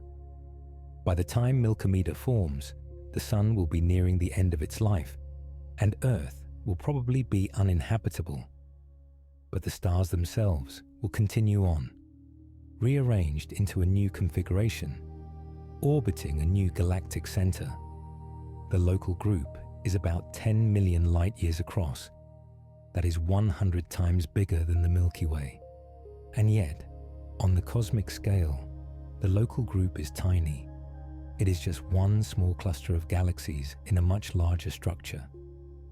Zoom out a bit more, and you will see that the Local Group is part of the Virgo supercluster. The Virgo supercluster is a massive collection of galaxy groups and clusters containing about 47,000 galaxies. At this scale, galaxies start to look like tiny dots. The Milky Way, which seemed so huge just a moment ago, is now almost invisible. It is just one speck of light among tens of thousands of other specks, all clustered together in a vast structure that stretches across 110 million light-years of space. The Virgo supercluster is shaped like a flat disk, with most of the galaxies concentrated in the middle. At the heart of the supercluster lies the Virgo cluster, a dense collection of about 1,300 galaxies. The Virgo cluster is one of the most massive structures in the nearby universe. Its gravity is so strong that it pulls on all the other galaxies around it, including our local group. We are slowly drifting toward the Virgo cluster, falling into its gravitational well. But this motion is incredibly slow. It will take tens of billions of years for us to get there, and by then, the universe will be a very different place. But the Virgo supercluster is not the whole story. In recent years, scientists have discovered that the Virgo supercluster is itself part of an even larger structure called the Laniakea supercluster. Laniakea is a Hawaiian word meaning immeasurable heaven, and it is a fitting name for such a vast structure. Laniakea contains about 100,000 galaxies, including the Milky Way, Andromeda, and the entire Virgo supercluster. It is about 520 million light-years across. To put that in perspective, light from one side of Laniakea would take 520 million years to reach the other side. That is longer than the entire history of complex life on Earth. Complex life, meaning animals and plants, has only existed for about 600 million years. So in the time it takes light to cross Laniakea, life on Earth went from simple organisms to dinosaurs to humans. Laniakea is not just a random collection of galaxies.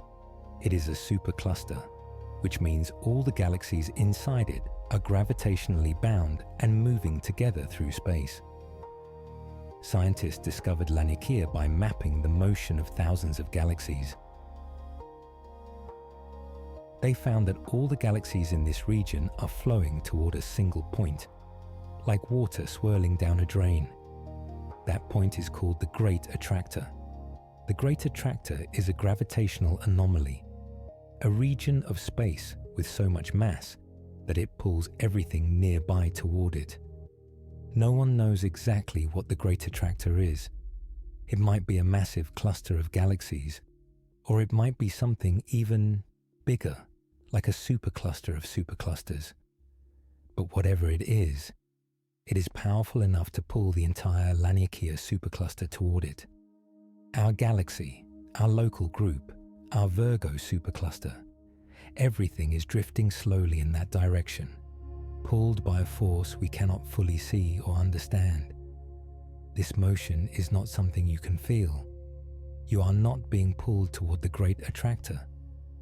The motion is happening on such a large scale and over such long time scales that it is imperceptible to us. But it is happening. The universe is not static. Everything is moving.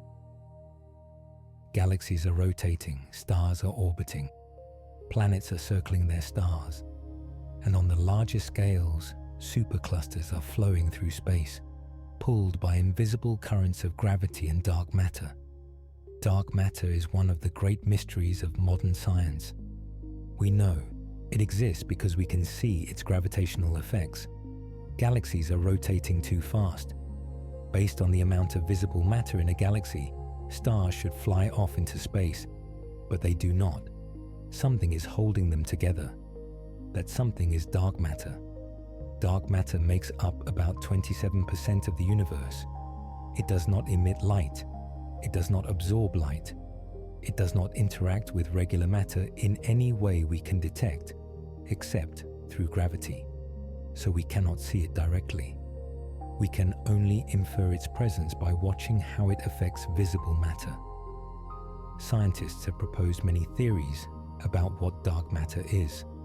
Some think it is made of exotic particles that do not interact with light. Others think it might be tiny black holes left over from the early universe. Still others think dark matter might not exist at all, and that our understanding of gravity is wrong. But most scientists believe dark matter is real, and that it plays a crucial role in the structure of the universe. Without dark matter, galaxies would not exist. When the universe was young, It was filled with a nearly uniform cloud of hydrogen and helium gas. Over time, gravity pulled that gas together, forming clumps. Those clumps eventually became galaxies, but there was not enough visible matter for gravity to work fast enough. The universe would have remained a smooth, boring cloud of gas. Dark matter provided the extra gravitational pull needed to form galaxies. It created a framework, a scaffolding, that visible matter could cling to.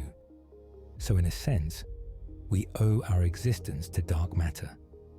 Without it, there would be no galaxies, no stars, no planets, and no life. But dark matter is not the only mysterious force in the universe. There is also dark energy. Dark energy is even stranger than dark matter. While dark matter pulls things together with gravity, dark energy pushes things apart. It is causing the universe to expand, and not just expand, but accelerate. The farther away a galaxy is, the faster it is moving away from us. Galaxies that are billions of light years away are racing away from us at speeds close to the speed of light, and the space between us and them is stretching, creating more and more distance.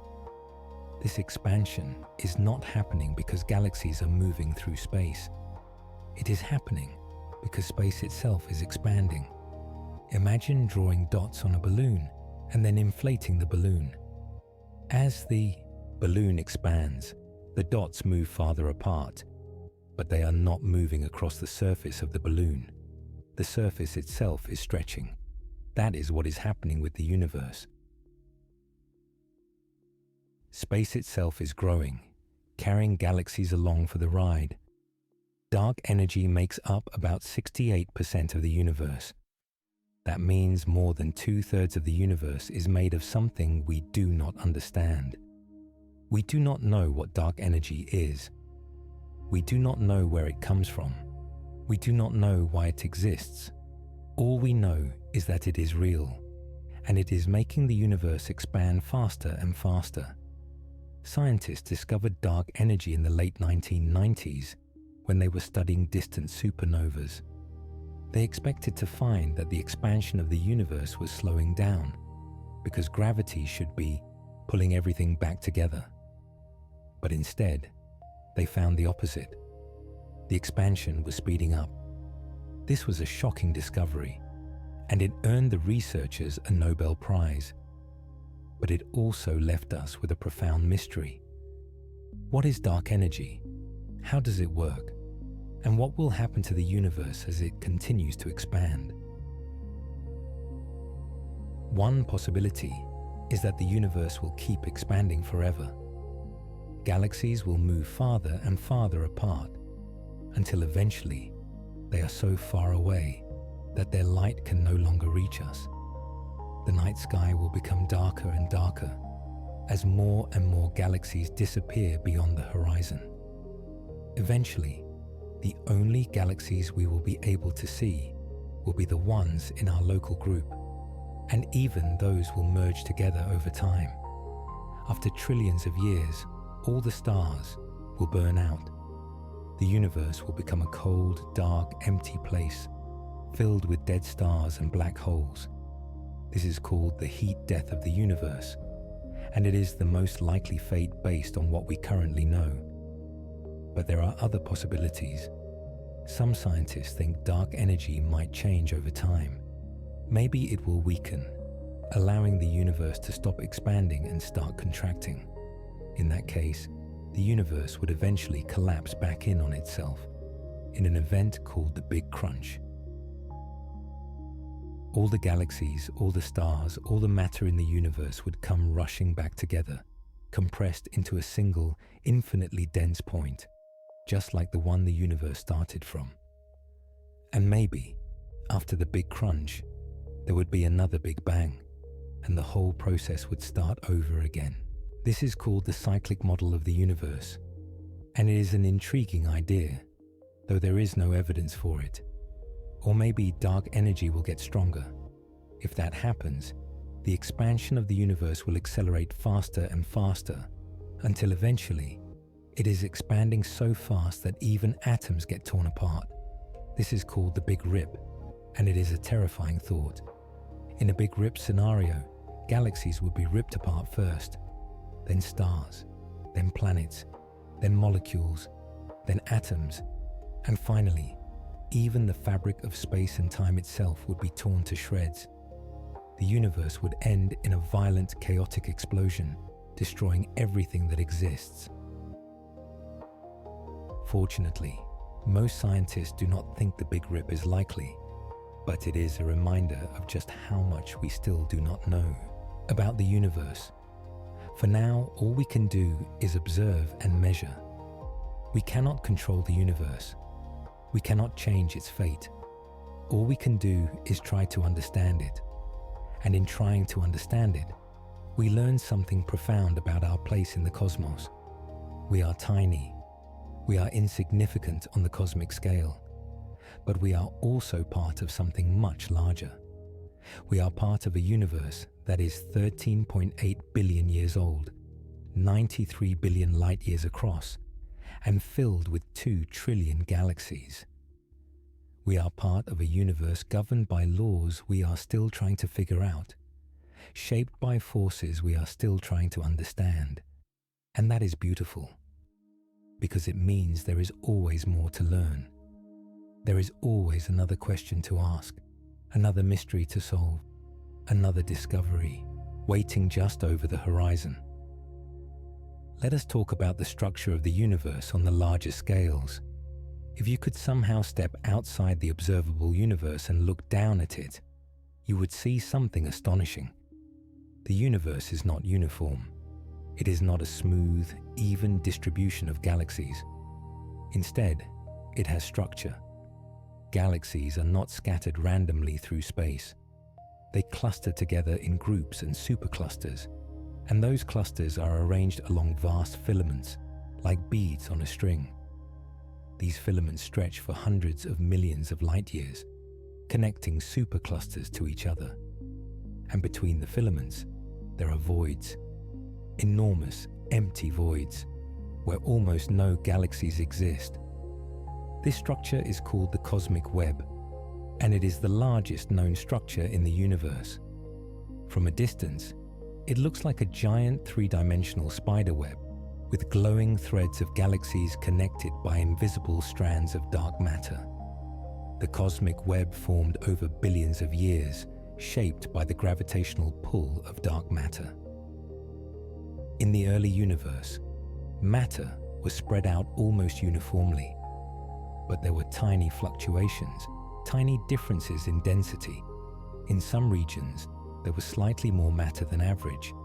In other regions, there was slightly less. Gravity amplified these differences. Regions with more matter attracted even more matter, growing denser over time. Regions with less matter became even more empty. Over billions of years, this process created the structure we see today. Dense filaments of galaxies separated by vast empty voids. The voids are truly enormous. Some of them are more than 1 billion light years across. If you were somehow floating in the middle of one of these voids, you would be surrounded by darkness. The nearest galaxy might be hundreds of millions of light years away, so far that even with the most powerful telescope, you would barely be able to see it. You would be in the loneliest place imaginable. There would be no stars, no planets, no light, just empty space stretching on forever in every direction. These voids are almost completely empty. There are a few stray galaxies scattered here and there, but for the most part, they contain nothing. No matter, no energy, just the fabric of space itself, expanding and stretching. And yet, even these voids are part of the universe. They are part of the structure that makes up the cosmos. They exist because of the way matter and dark matter clump together over billions of years. Without the voids, there would be no filaments. Without the filaments, there would be no clusters. And without the clusters, there would be no galaxies. The structure of the universe is interconnected. Everything affects everything else. The voids are as important as the filaments. The empty spaces are as important as the full ones. This is one of the profound lessons of cosmology. The universe is a whole, a single interconnected system. You cannot understand one part without understanding the others. Now, let us return to the question of the observable universe.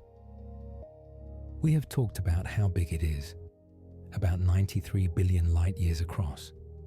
But what does that actually mean?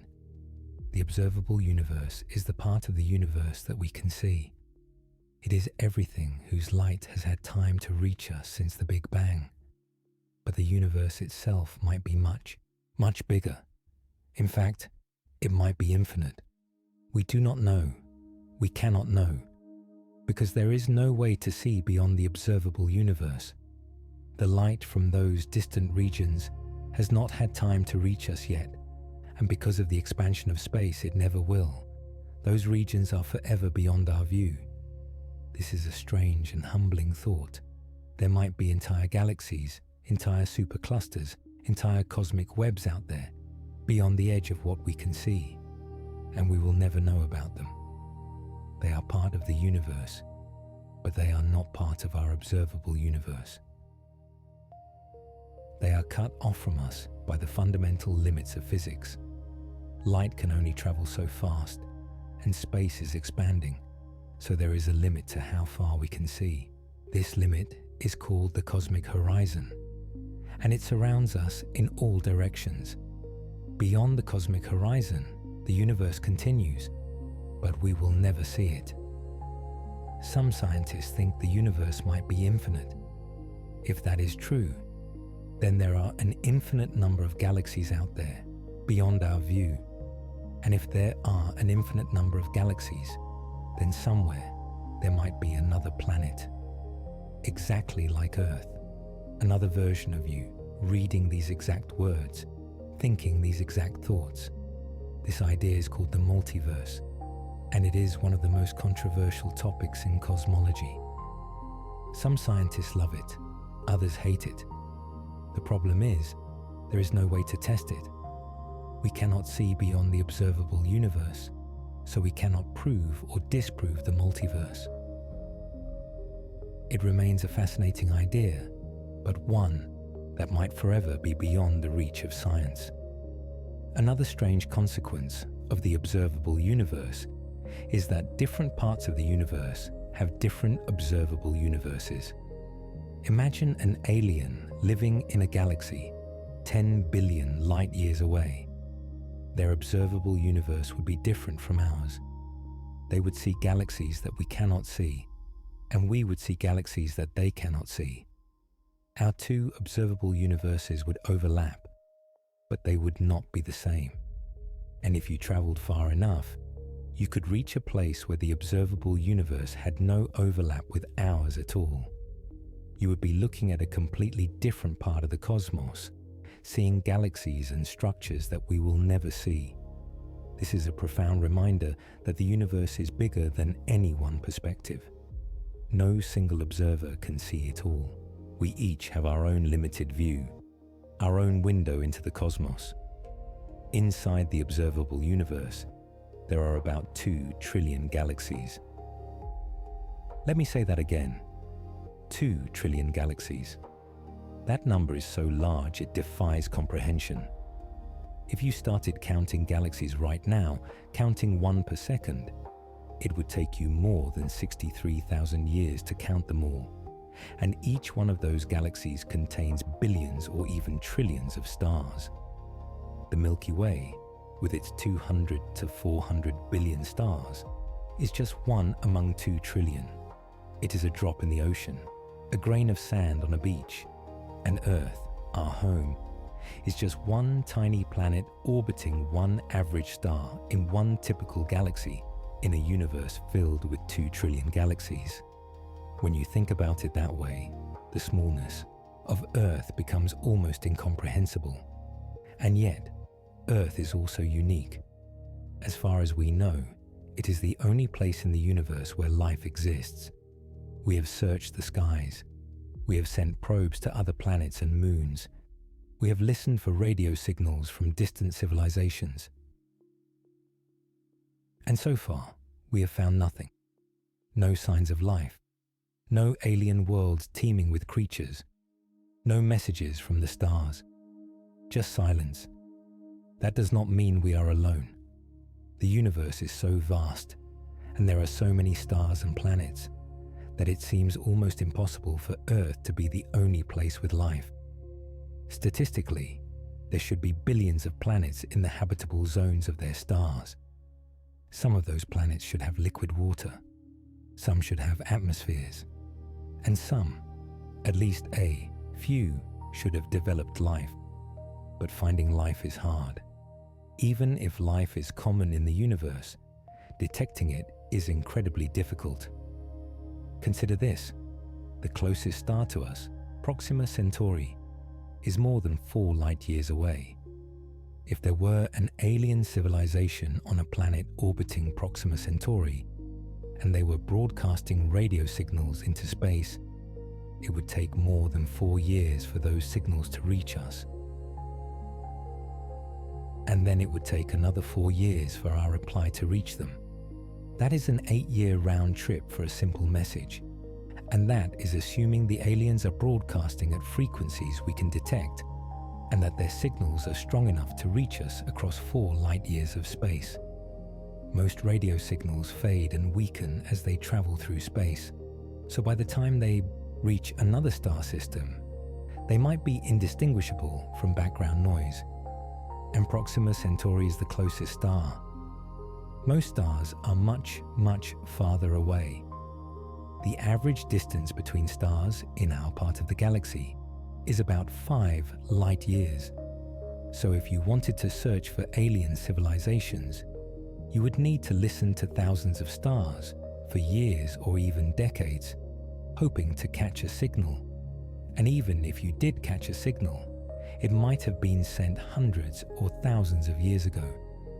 The civilization that sent it might be long gone by the time we receive it. This is one of the great challenges of searching for extraterrestrial life.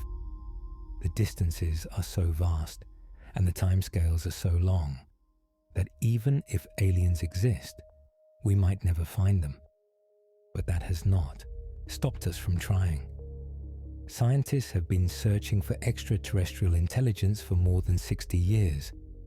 They use radio telescopes to listen for signals from space, hoping to detect a pattern or a message that could not be produced by natural phenomena. So far, they have found nothing conclusive. There have been a few tantalizing hints, like the famous WOW signal detected in 1977, but none of them have been confirmed. The search continues, and with each passing year, we scan more stars, listen to more frequencies, and refine our techniques. Maybe one day we will find something, a signal, a message, proof that we are not alone. Or maybe we will not. Maybe Earth is unique, a rare jewel in a universe filled with lifeless rocks. We do not know. And that uncertainty is part of what makes the search so compelling. Even if we never find intelligent aliens, we might still find simple life elsewhere in the solar system. Mars, for example, might have had life billions of years ago when it had liquid water on its surface. Today, Mars is cold and dry, but there might be microbes living underground, where conditions are more favorable. NASA has sent rovers to Mars to search for signs of past or present life, and they have found intriguing clues, like organic molecules and methane gas. These are not proof of life, but they are consistent with life. Similarly, some of the moons of Jupiter and Saturn might have life.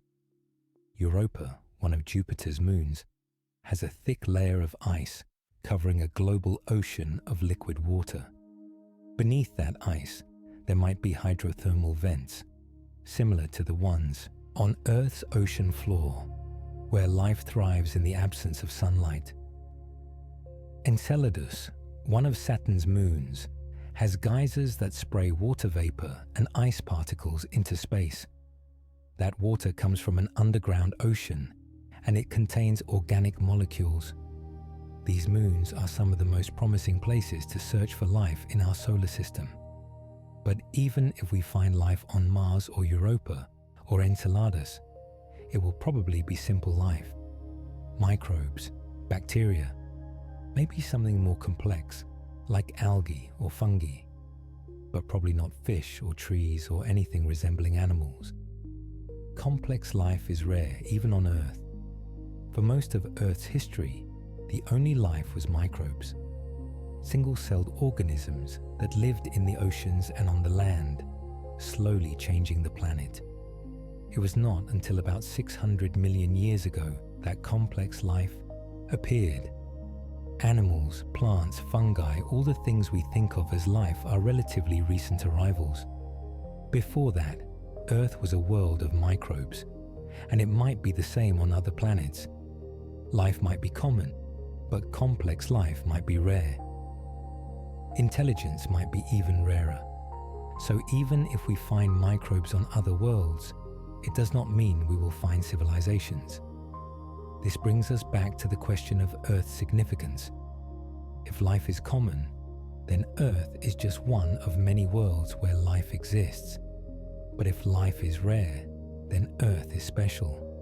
And if intelligent life is rare, then Earth is even more special. We might be one of the few places in the universe where beings have evolved, who can look up at the stars and ask questions, who can build telescopes and spacecraft, who can do science and create art. That is a profound thought. It means we have a responsibility, not just to ourselves, but to the universe. We are the universe's way of understanding itself. We are the cosmos looking back at itself, trying to figure out how it works. And that makes what we do matter. It matters that we explore. It matters that we ask questions. It matters that we seek knowledge, because if we do not, no one else will. We are the only ones, as far as we know, who can do this. The universe does not care what happens to us. It will continue on expanding and evolving, whether we are here or not. But we care. We care about understanding the universe. We care about finding our place in it. And that caring is what makes us special. Not because we are big or powerful or important in a cosmic sense, but because we are curious, because we want to know. And that desire to know is one of the most beautiful things about being human. Let us think more about time. We have talked a lot about distance, about how far things are from each other. But time is just as important. The universe is not just big in space. It is also big in time. The universe is 13.8 billion years old. That is an almost incomprehensible amount of time. To put it in perspective, if you condense the entire history of the universe into a single year, with the Big Bang happening at the stroke of midnight on January 1st, then the solar system would not form until September. Life on Earth would not appear until late September. Dinosaurs would not show up until late December. And humans, modern humans, would not appear until the last few minutes of December 31st. All of recorded human history, everything from the ancient Egyptians to the present day, would fit into the last few seconds before midnight. That is how young we are in cosmic terms. We are newcomers to the universe, latecomers to the party. The Big Bang is the moment when the universe began. Before the Big Bang, there was no space, no time, no matter, no energy. There was nothing, or at least nothing that we can understand or describe with our current physics. Then, 13.8 billion years ago, something happened. The universe exploded into existence from a single infinitely dense point. In the first fraction of a second, the universe expanded faster than the speed of light, growing from smaller than an atom to the size of a galaxy in an instant. This period is called inflation, and it is one of the most important moments in the history of the universe. After inflation, the universe continued to expand, but at a slower rate. It was incredibly hot and dense, filled with a soup of particles and energy. Over the next few 100,000 years, the universe cooled, and those particles began to come together to form atoms. First hydrogen, the simplest element, then helium, the second simplest. These were the only elements in the early universe. For a long time, the universe was dark. There were no stars, no galaxies, no light. Just a nearly uniform cloud of hydrogen and helium gas slowly cooling and expanding. Then, about 200 million years after the Big Bang, something changed. Gravity began to pull the gas together, forming clumps. Those clumps became denser and hotter, until finally they were hot enough for nuclear fusion to begin. And when that happened, the first stars were born. These first stars were massive, much bigger than the Sun. They burned hot and bright, but they did not last long. After only a few million years, they exploded in supernovas, scattering the elements they had created across space.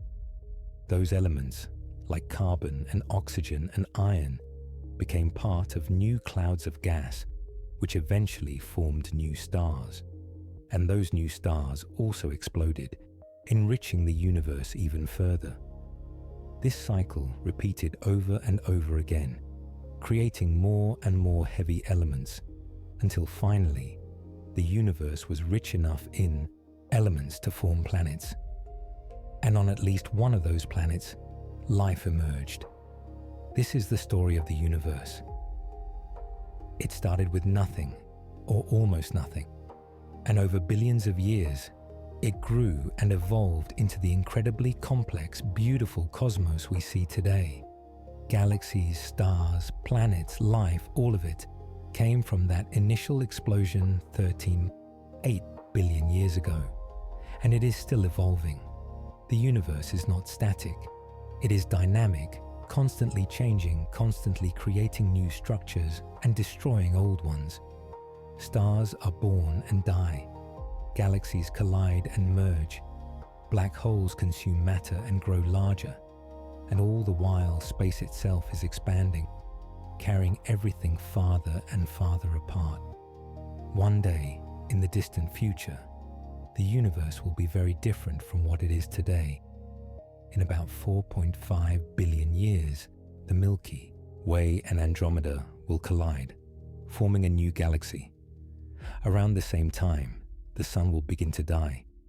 It will swell up into a red giant, engulfing Mercury and Venus, and possibly Earth. The oceans will boil away. The atmosphere will be stripped off. And eventually the Sun will shrink down into a white dwarf, a small dim ember that will glow faintly for trillions of years. Earth, if it survives, will be a lifeless, frozen rock, orbiting a dead star. That is the fate of our solar system, but it is not the end of the universe. Other stars will continue to shine. New stars will continue to form, and the universe will keep expanding. But even the stars will not last forever. The universe is constantly running down, losing energy. Every time a star shines, it converts mass into energy, and that energy radiates out into space, never to be recovered. Over trillions of years, the supply of hydrogen and helium will run out. No new stars will form. The existing stars will burn out one by one, leaving behind white dwarfs, neutron stars, and black holes. Eventually, the universe will be filled with these dead remnants, drifting through the darkness, and even the black holes will not last forever. Through a process called Hawking radiation, black holes slowly evaporate, losing mass until they finally disappear. This process takes an unimaginably long time, far longer than the current age of the universe. But eventually, given enough time, even the black holes will be gone. And then the universe will be truly dead. No stars, no galaxies, no light. Just a cold, dark, empty expanse, filled with nothing but stray particles and the faint glow of leftover radiation. This is called the heat death of the universe, and it is the most likely fate based on what we currently know. But that is trillions upon trillions of years in the future. For now, the universe is young and vibrant, filled with light and life. Stars are shining, galaxies are spinning, planets are orbiting, and on at least one of those planets, beings have emerged who can look up at the sky and wonder. That is where we are now. This is our moment, and it is a moment worth savoring. Let us return to Earth. After this long journey through the universe, after zooming out from our planet to the solar system, to the galaxy, to the superclusters, to the edge of the observable universe, let us come back home. Earth is still here, still orbiting the sun, still spinning on its axis, still covered with oceans and continents and clouds. From this perspective, after seeing the vastness of the cosmos, Earth looks different. It looks smaller, more fragile, but it also looks more precious, because it is home. It is the only home we have ever known, and it is the only place in the universe where we know for certain that life exists. When astronauts go into space and look back at Earth, they often describe a feeling called the overview effect. It is a profound shift in perspective that comes from seeing Earth as a whole, from seeing it floating in the darkness of space, with no borders, no divisions, just one small, beautiful world. Astronauts who have experienced the overview effect often say it changed them. It made them realize how fragile Earth is, how interconnected we all are, and how important it is to take care of the planet. Because there is no backup, there is no other Earth. If we ruin this one, we have nowhere else to go. Earth is about 4.5 billion years old. It formed from the leftover material after the sun was born, a swirling disk of gas and dust that slowly clumped together to form planets. For the first few 100 million years, Earth was a hellish place. The surface was molten rock, constantly bombarded by asteroids and comets. There was no atmosphere, no oceans, no life, just a hot, violent ball of lava. But over time, the bombardment slowed, and the surface began to cool. Water vapor in the atmosphere condensed and fell as rain, forming the first oceans. And somewhere in those ancient oceans, something incredible happened. Life emerged. We do not know exactly how it happened. We do not know if it started in a tide pool, or near a hydrothermal vent, or somewhere else entirely. But somehow simple molecules came together and formed the first living cells. And those cells began to reproduce, passing on their genetic information to the next generation. That was the beginning of life on Earth. For billions of years, life was simple. Just microbes, living in the oceans, slowly evolving, slowly changing the planet. Those microbes invented photosynthesis, the ability to convert sunlight into energy. And as a byproduct of photosynthesis, they released oxygen into the atmosphere. At first, the oxygen was absorbed by rocks and iron in the oceans. But eventually, the oxygen began to build up in the atmosphere. This was a disaster for many of the early microbes, which could not survive in an oxygen-rich environment. But it was also an opportunity. Some organisms evolved to use oxygen for energy, and those organisms were much more efficient than the ones that came before. They could grow larger, move faster, and colonize new environments.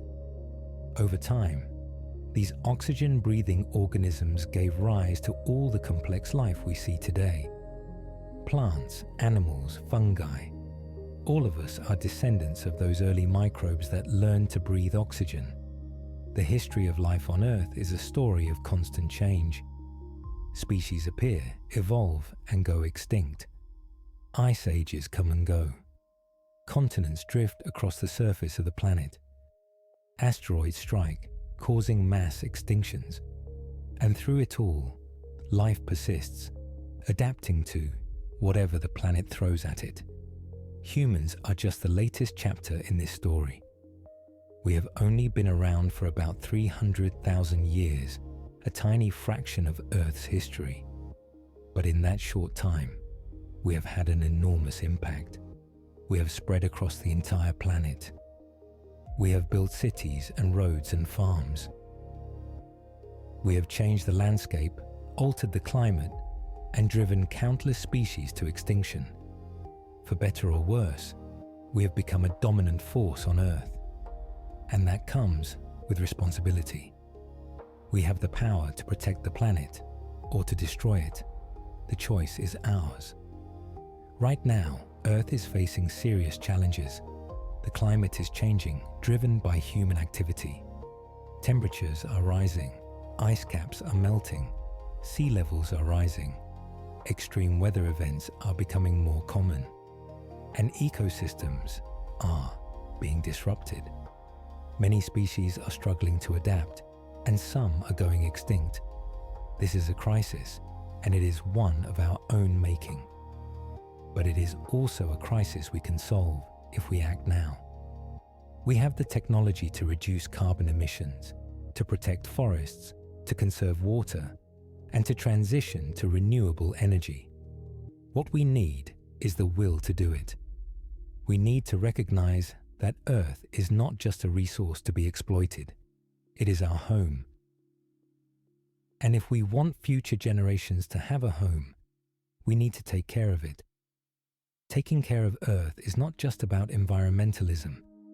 It is about recognizing our place in the universe. We are not separate from nature. We are part of it. We are made of the same atoms as the rocks and trees and oceans. We breathe the same air. We drink the same water. We are all connected, part of a single living system. And when we harm the planet, we harm ourselves.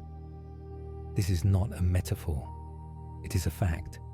The health of the planet and the health of humanity are intertwined. We cannot have one without the other. And yet, despite all the challenges we face, there is also reason for hope. Humans are capable of incredible things. We have split the atom, mapped the human genome, and sent spacecraft to the outer reaches of the solar system. We have built telescopes that can see back to the beginning of time, and computers that can process trillions of calculations per second. We have created art and music and literature that move the soul. We have built civilizations, cured diseases, and connected billions of people across the globe. If we can do all that, then surely we can solve the problem of climate change. Surely we can find a way to live sustainably on this planet. It will not be easy. It will require sacrifice and cooperation and innovation. But it is possible, and it is necessary. One of the most important things we can do is to remember our place in the universe. When you understand how vast the cosmos is, when you see how small Earth really is, it puts things in perspective. The problems that seem so insurmountable start to feel more manageable, not because they are less important, but because you realize that we are all in this together. We are all passengers on the same small planet, hurtling through space. Our differences, the things that divide us, they seem less significant when you see Earth from space. There are no borders visible from orbit, no countries, no nations, just one world, one humanity, sharing one fragile home. That is the message of the overview effect, and it is a message we need to take to heart. We also need to remember that we are part of something much larger. We are part of the universe. We are made of stardust, forged in the hearts of ancient stars. The carbon in our bodies, the oxygen we breathe, the calcium in our bones, all of it was created billions of years ago in the fiery cores of dying stars. When those stars exploded, they scattered those elements across the galaxy, and eventually some of those atoms came together to form Earth, and life, and us. In a very real sense, we are the universe looking at itself. We are a small part of the cosmos that has become conscious, that has opened its eyes and looked around and said, I am here, I exist, I want to understand. And that is extraordinary. This connection to the universe is not just poetic, it is literal. Every atom in your body has a history that stretches back billions of years. The hydrogen atoms in your body, for example, were formed in the Big Bang 13.8 billion years ago. They have been around since the very beginning of the universe. They have floated through space, been part of clouds of gas and dust, been inside stars, and now they are part of you. You are not separate from the universe. You are part of it. You are the universe experiencing itself, and that makes you, in a very real way, a miracle. Not because you are special in some cosmic sense, but because you are improbable. You are the result of billions of years of cosmic evolution, an unbroken chain of events stretching back to the beginning of time. And here you are, alive, conscious, aware. That is something worth celebrating. It is also something worth protecting, because if we destroy Earth, if we make it uninhabitable through our own actions, then we are not just destroying our home. We are destroying one of the rarest things in the universe, a place where life exists, a place where the universe has become aware of itself. That is a tragedy beyond measure, and it is one we have the power to prevent. We have the knowledge. We have the advanced technology. What we need is the will. We need to choose to act, to take responsibility for the planet we have been given, to be good stewards of this small, beautiful world. Now, let us think about the future. What happens next? Where do we go from here? Humanity has always been a species of explorers. We spread out of Africa tens of thousands of years ago, colonizing every continent except Antarctica. We crossed oceans in small boats, not knowing what lay on the other side. We climbed the highest mountains, explored the deepest caves, and ventured into the most inhospitable deserts. Exploration is in our nature, and now we are beginning to explore space. We have sent humans to the moon. We have sent robots to Mars. We have probes exploring the outer solar system, and one spacecraft, Voyager 1, has even left the solar system entirely, venturing out into interstellar space.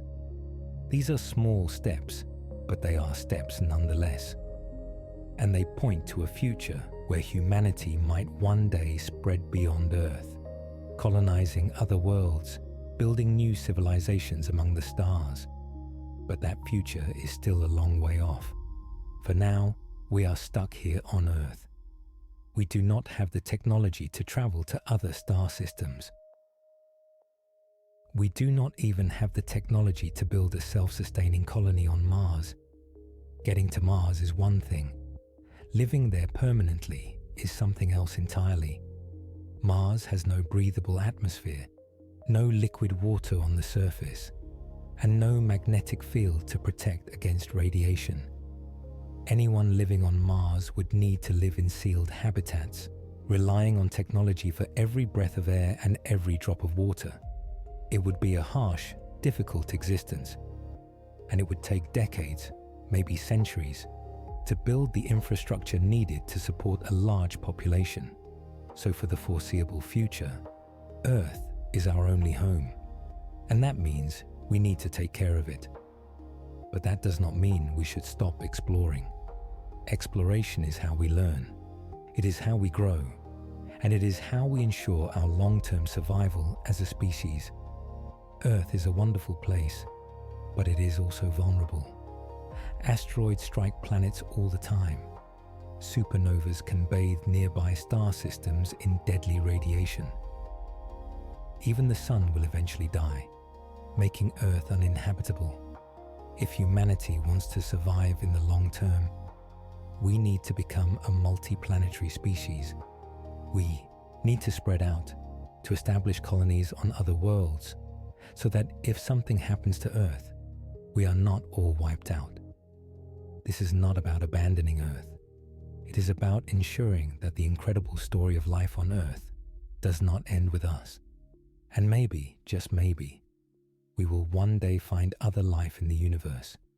Maybe we will discover microbes on Mars, or fish swimming in the oceans of Europa, or even intelligent civilizations on planets orbiting distant stars. If that happens, it will be one of the most profound moments in human history. It will change the way we see ourselves and our place in the universe, because if we find life elsewhere, it means we are not alone. It means the universe is teeming with life, that Earth is just one of countless worlds where the conditions were right for life to emerge. And that would be a beautiful thing, because it would mean that the universe is not a cold, dead place. It is alive, it is vibrant, it is full of possibilities. But even if we never find other life, even if we are alone, that is also a profound realization, because it means that life is rare. It means that Earth is special. It means that we have something precious, something that might not exist anywhere else in the universe. And that makes it all the more important to protect it. Whether we are alone or not, Earth is our home, and it is the only home we have. So where does that leave us? What is the takeaway from all of this? What should you do with the knowledge that Earth is unimaginably small, that the universe is vast beyond comprehension, and that we are all made of stardust? The answer is simple. Live your life.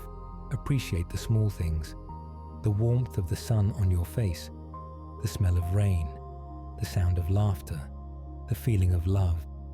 These things might not matter to the universe, but they matter to you, and that is enough. You do not need to be important on a cosmic scale to matter. You just need to matter to someone, to yourself, to your family, to your friends, to the people whose lives you touch. Let us take one more moment to truly understand what we have explored here today. We began on the surface of Earth, standing on solid ground, surrounded by familiar things. The sky above, the ground below, the horizon in the distance. Everything felt real and tangible and knowable. But then we started to zoom out.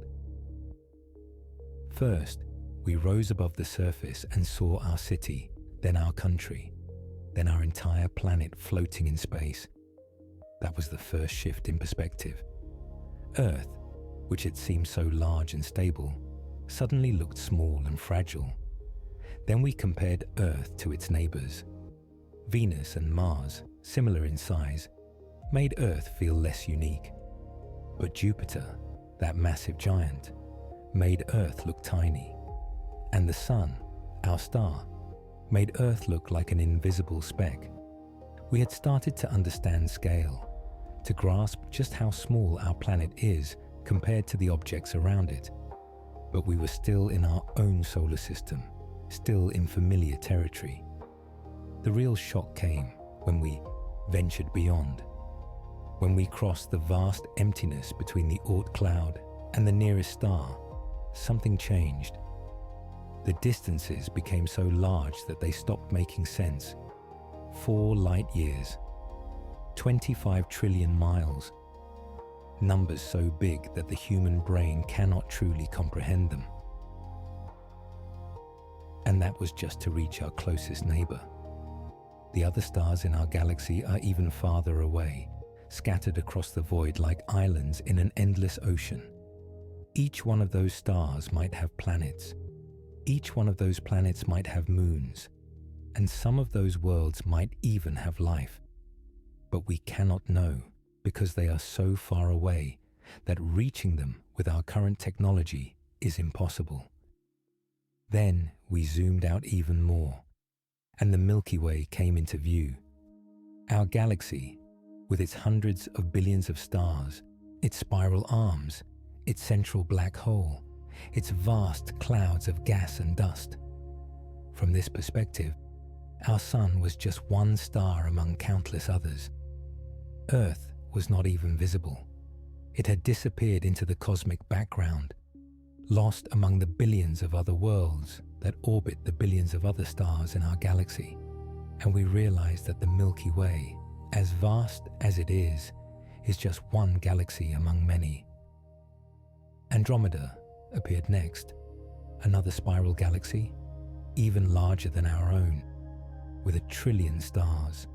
And then the local group, a small cluster of galaxies, including the Milky Way and Andromeda, and dozens of smaller galaxies, all held together by gravity. From this distance, galaxies looked like tiny points of light. The Milky Way, which had seemed so enormous just moments before, was now just one small light among many. And the space between the galaxies was vast, dark, and empty.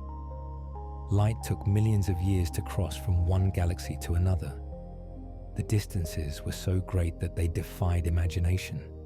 And still, we zoomed out further. The Virgo supercluster came into view, a massive structure containing thousands of galaxies, including our entire local group. And then Laniakea, an even larger supercluster containing tens of thousands of galaxies, all flowing toward the Great Attractor. And finally, the cosmic web, the largest structure in the universe, a vast network of filaments and voids stretching across hundreds of millions of light years. From this perspective, superclusters looked like tiny nodes in a giant web. The Milky Way was completely invisible. Earth was beyond invisible. It had become less than nothing, less than a speck, less than a grain of sand. It had become an abstraction, a mathematical point in an inconceivably vast cosmos. And then we reached the edge of the observable universe, 93 billion light years across, containing 2 trillion galaxies. This is the limit of what we can see, the boundary beyond which light has not had time to reach us. Beyond this edge, the universe continues, perhaps forever. But we cannot see it. We cannot know what is there. We are trapped inside our own cosmic horizon, forever limited by the speed of light and the expansion of space. And even within the observable universe, even within this vast structure containing 2 trillion galaxies, Earth is still invisible. It is so small that it cannot be shown on any map, cannot be represented by any pixel, cannot be described by any analogy that makes sense to the human mind. Earth is, for all intents and purposes, nothing. And yet, Earth is also everything.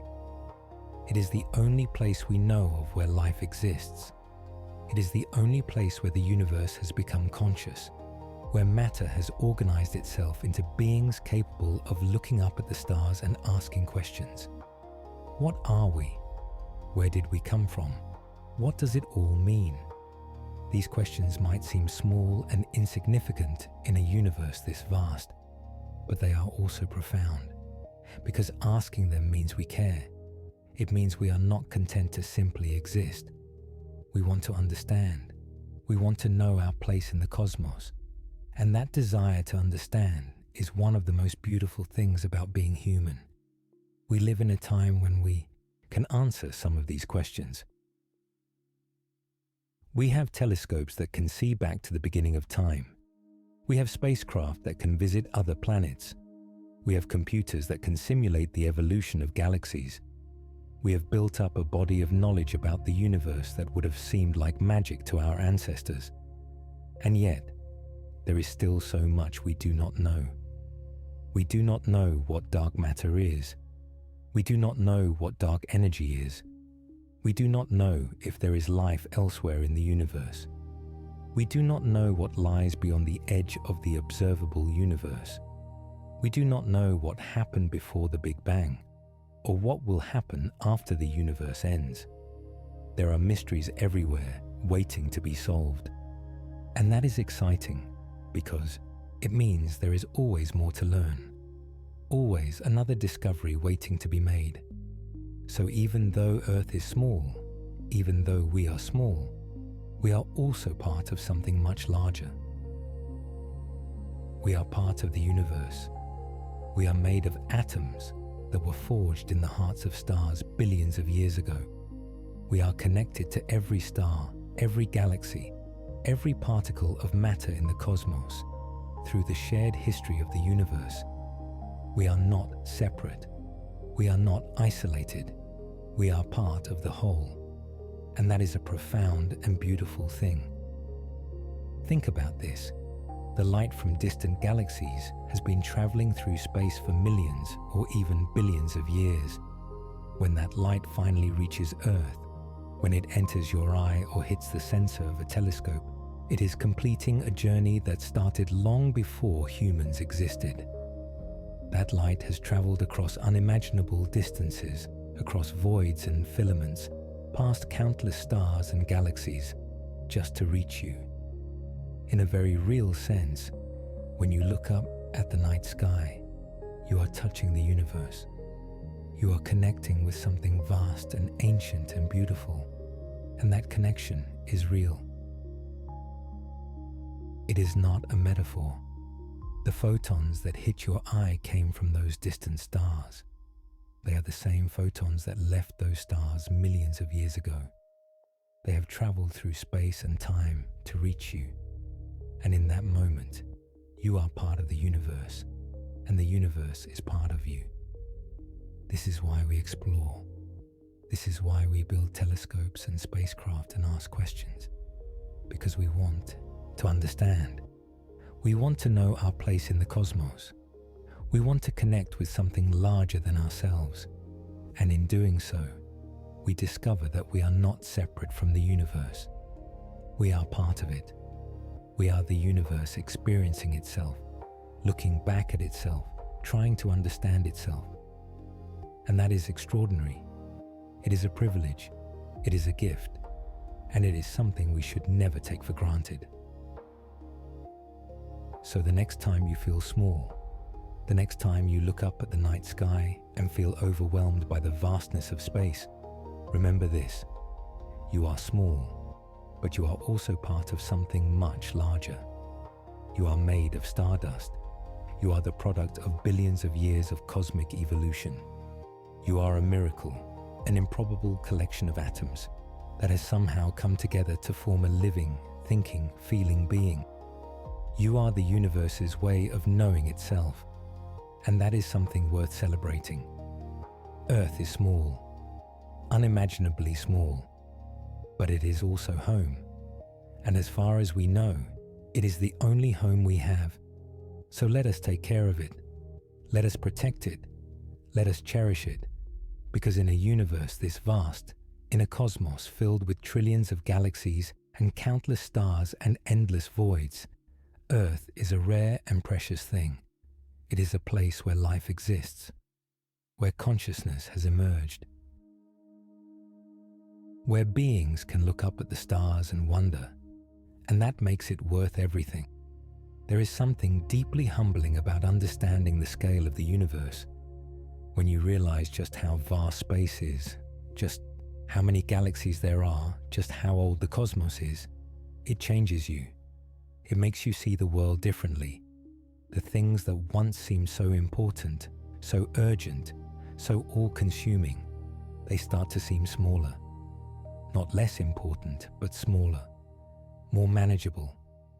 Because you realize that in the grand scheme of things, in the vast sweep of cosmic time, your problems are temporary. They are fleeting. They will pass.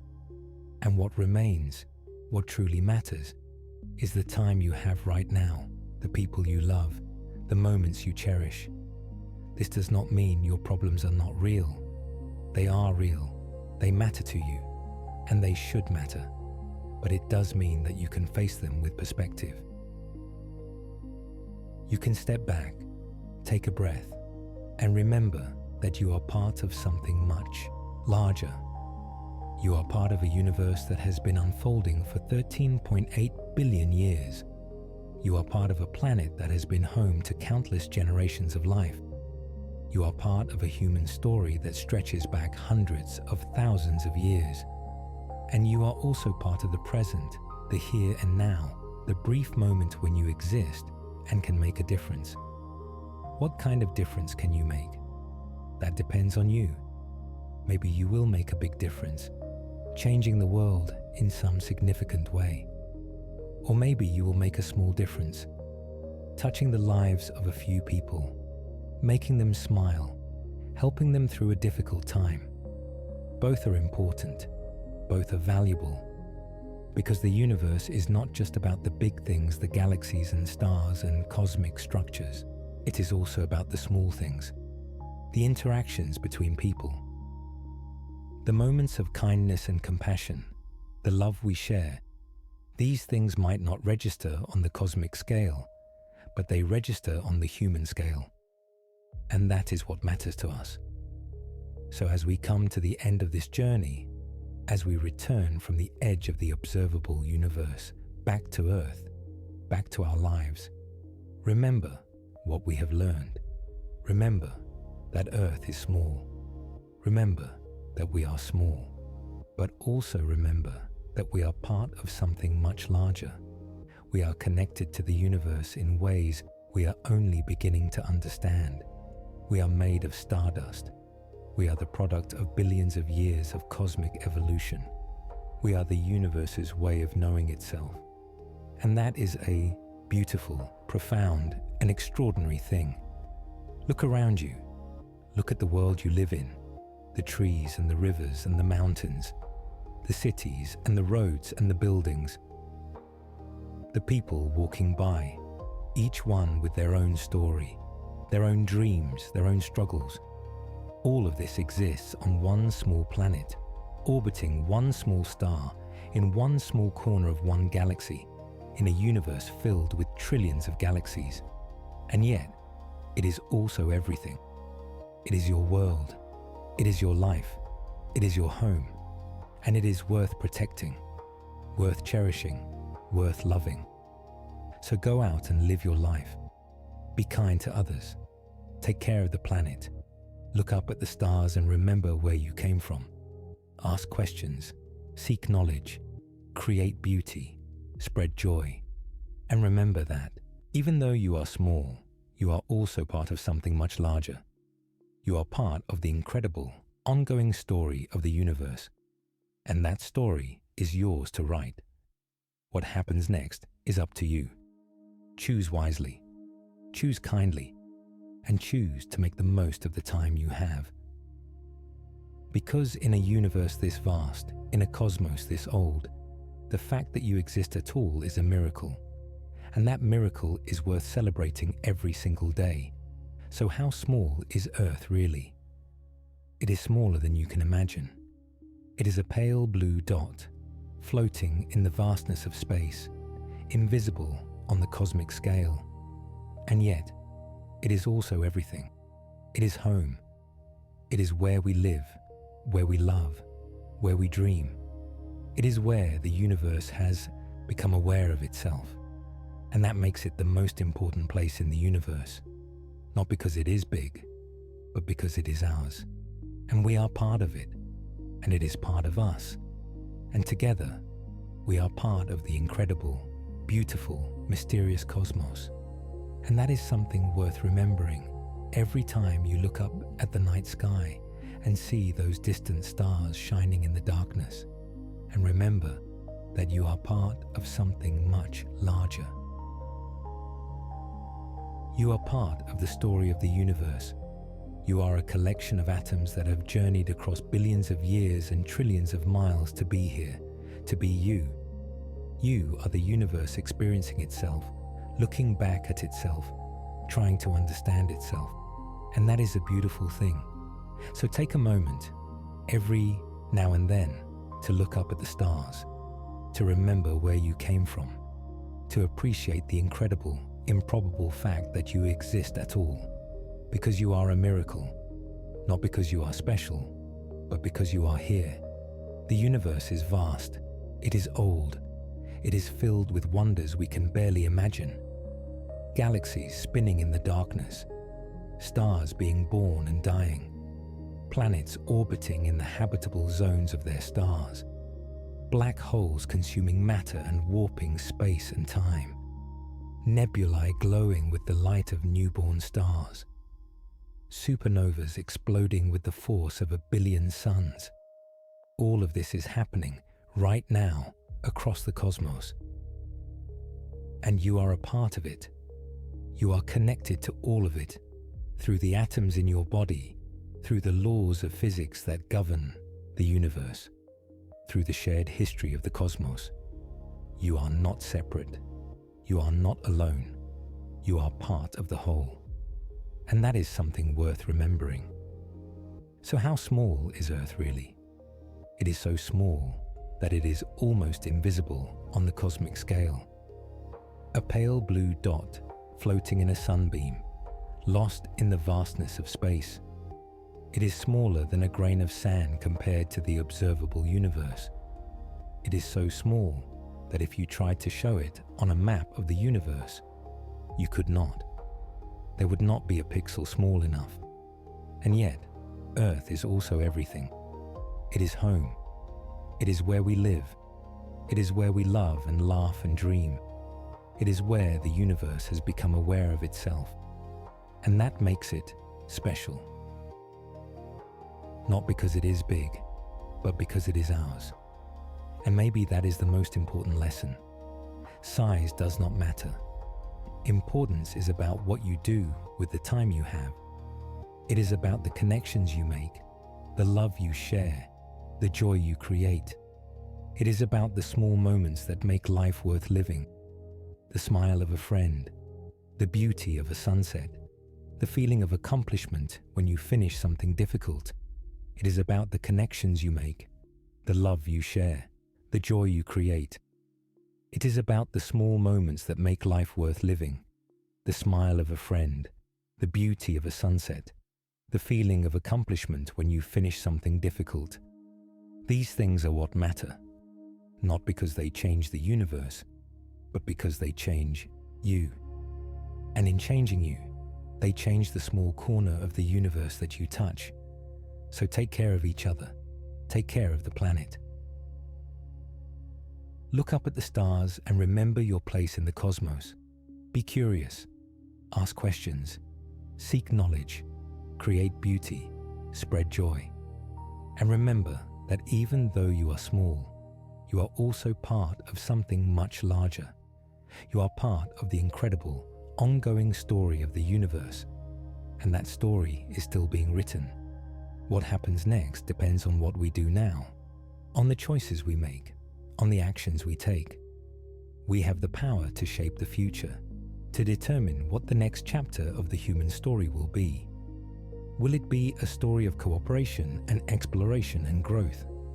Or will it be a story of division and destruction? The choice is ours, and the time to choose is now. The universe does not care what we do. It will keep expanding, keep evolving, keep creating new stars and galaxies, whether we are here or not. But we care. We care about the future. We care about the planet. We care about each other. And that caring is what makes us human. It is what makes us special. Not our size, not our power, but our ability to care, to love, to wonder, to ask questions, to seek meaning in a vast and often indifferent cosmos. That is what makes us worth preserving. That is what makes Earth worth protecting. And that is what makes this journey, this brief moment of existence on a small planet, orbiting an average star in a typical galaxy, worth celebrating. So celebrate it. Celebrate the fact that you are here, that you are alive, that you get to be part of this incredible universe. Look around you. Appreciate the beauty of the world, the complexity of life, the vastness of space, and know that you are a part of all of it.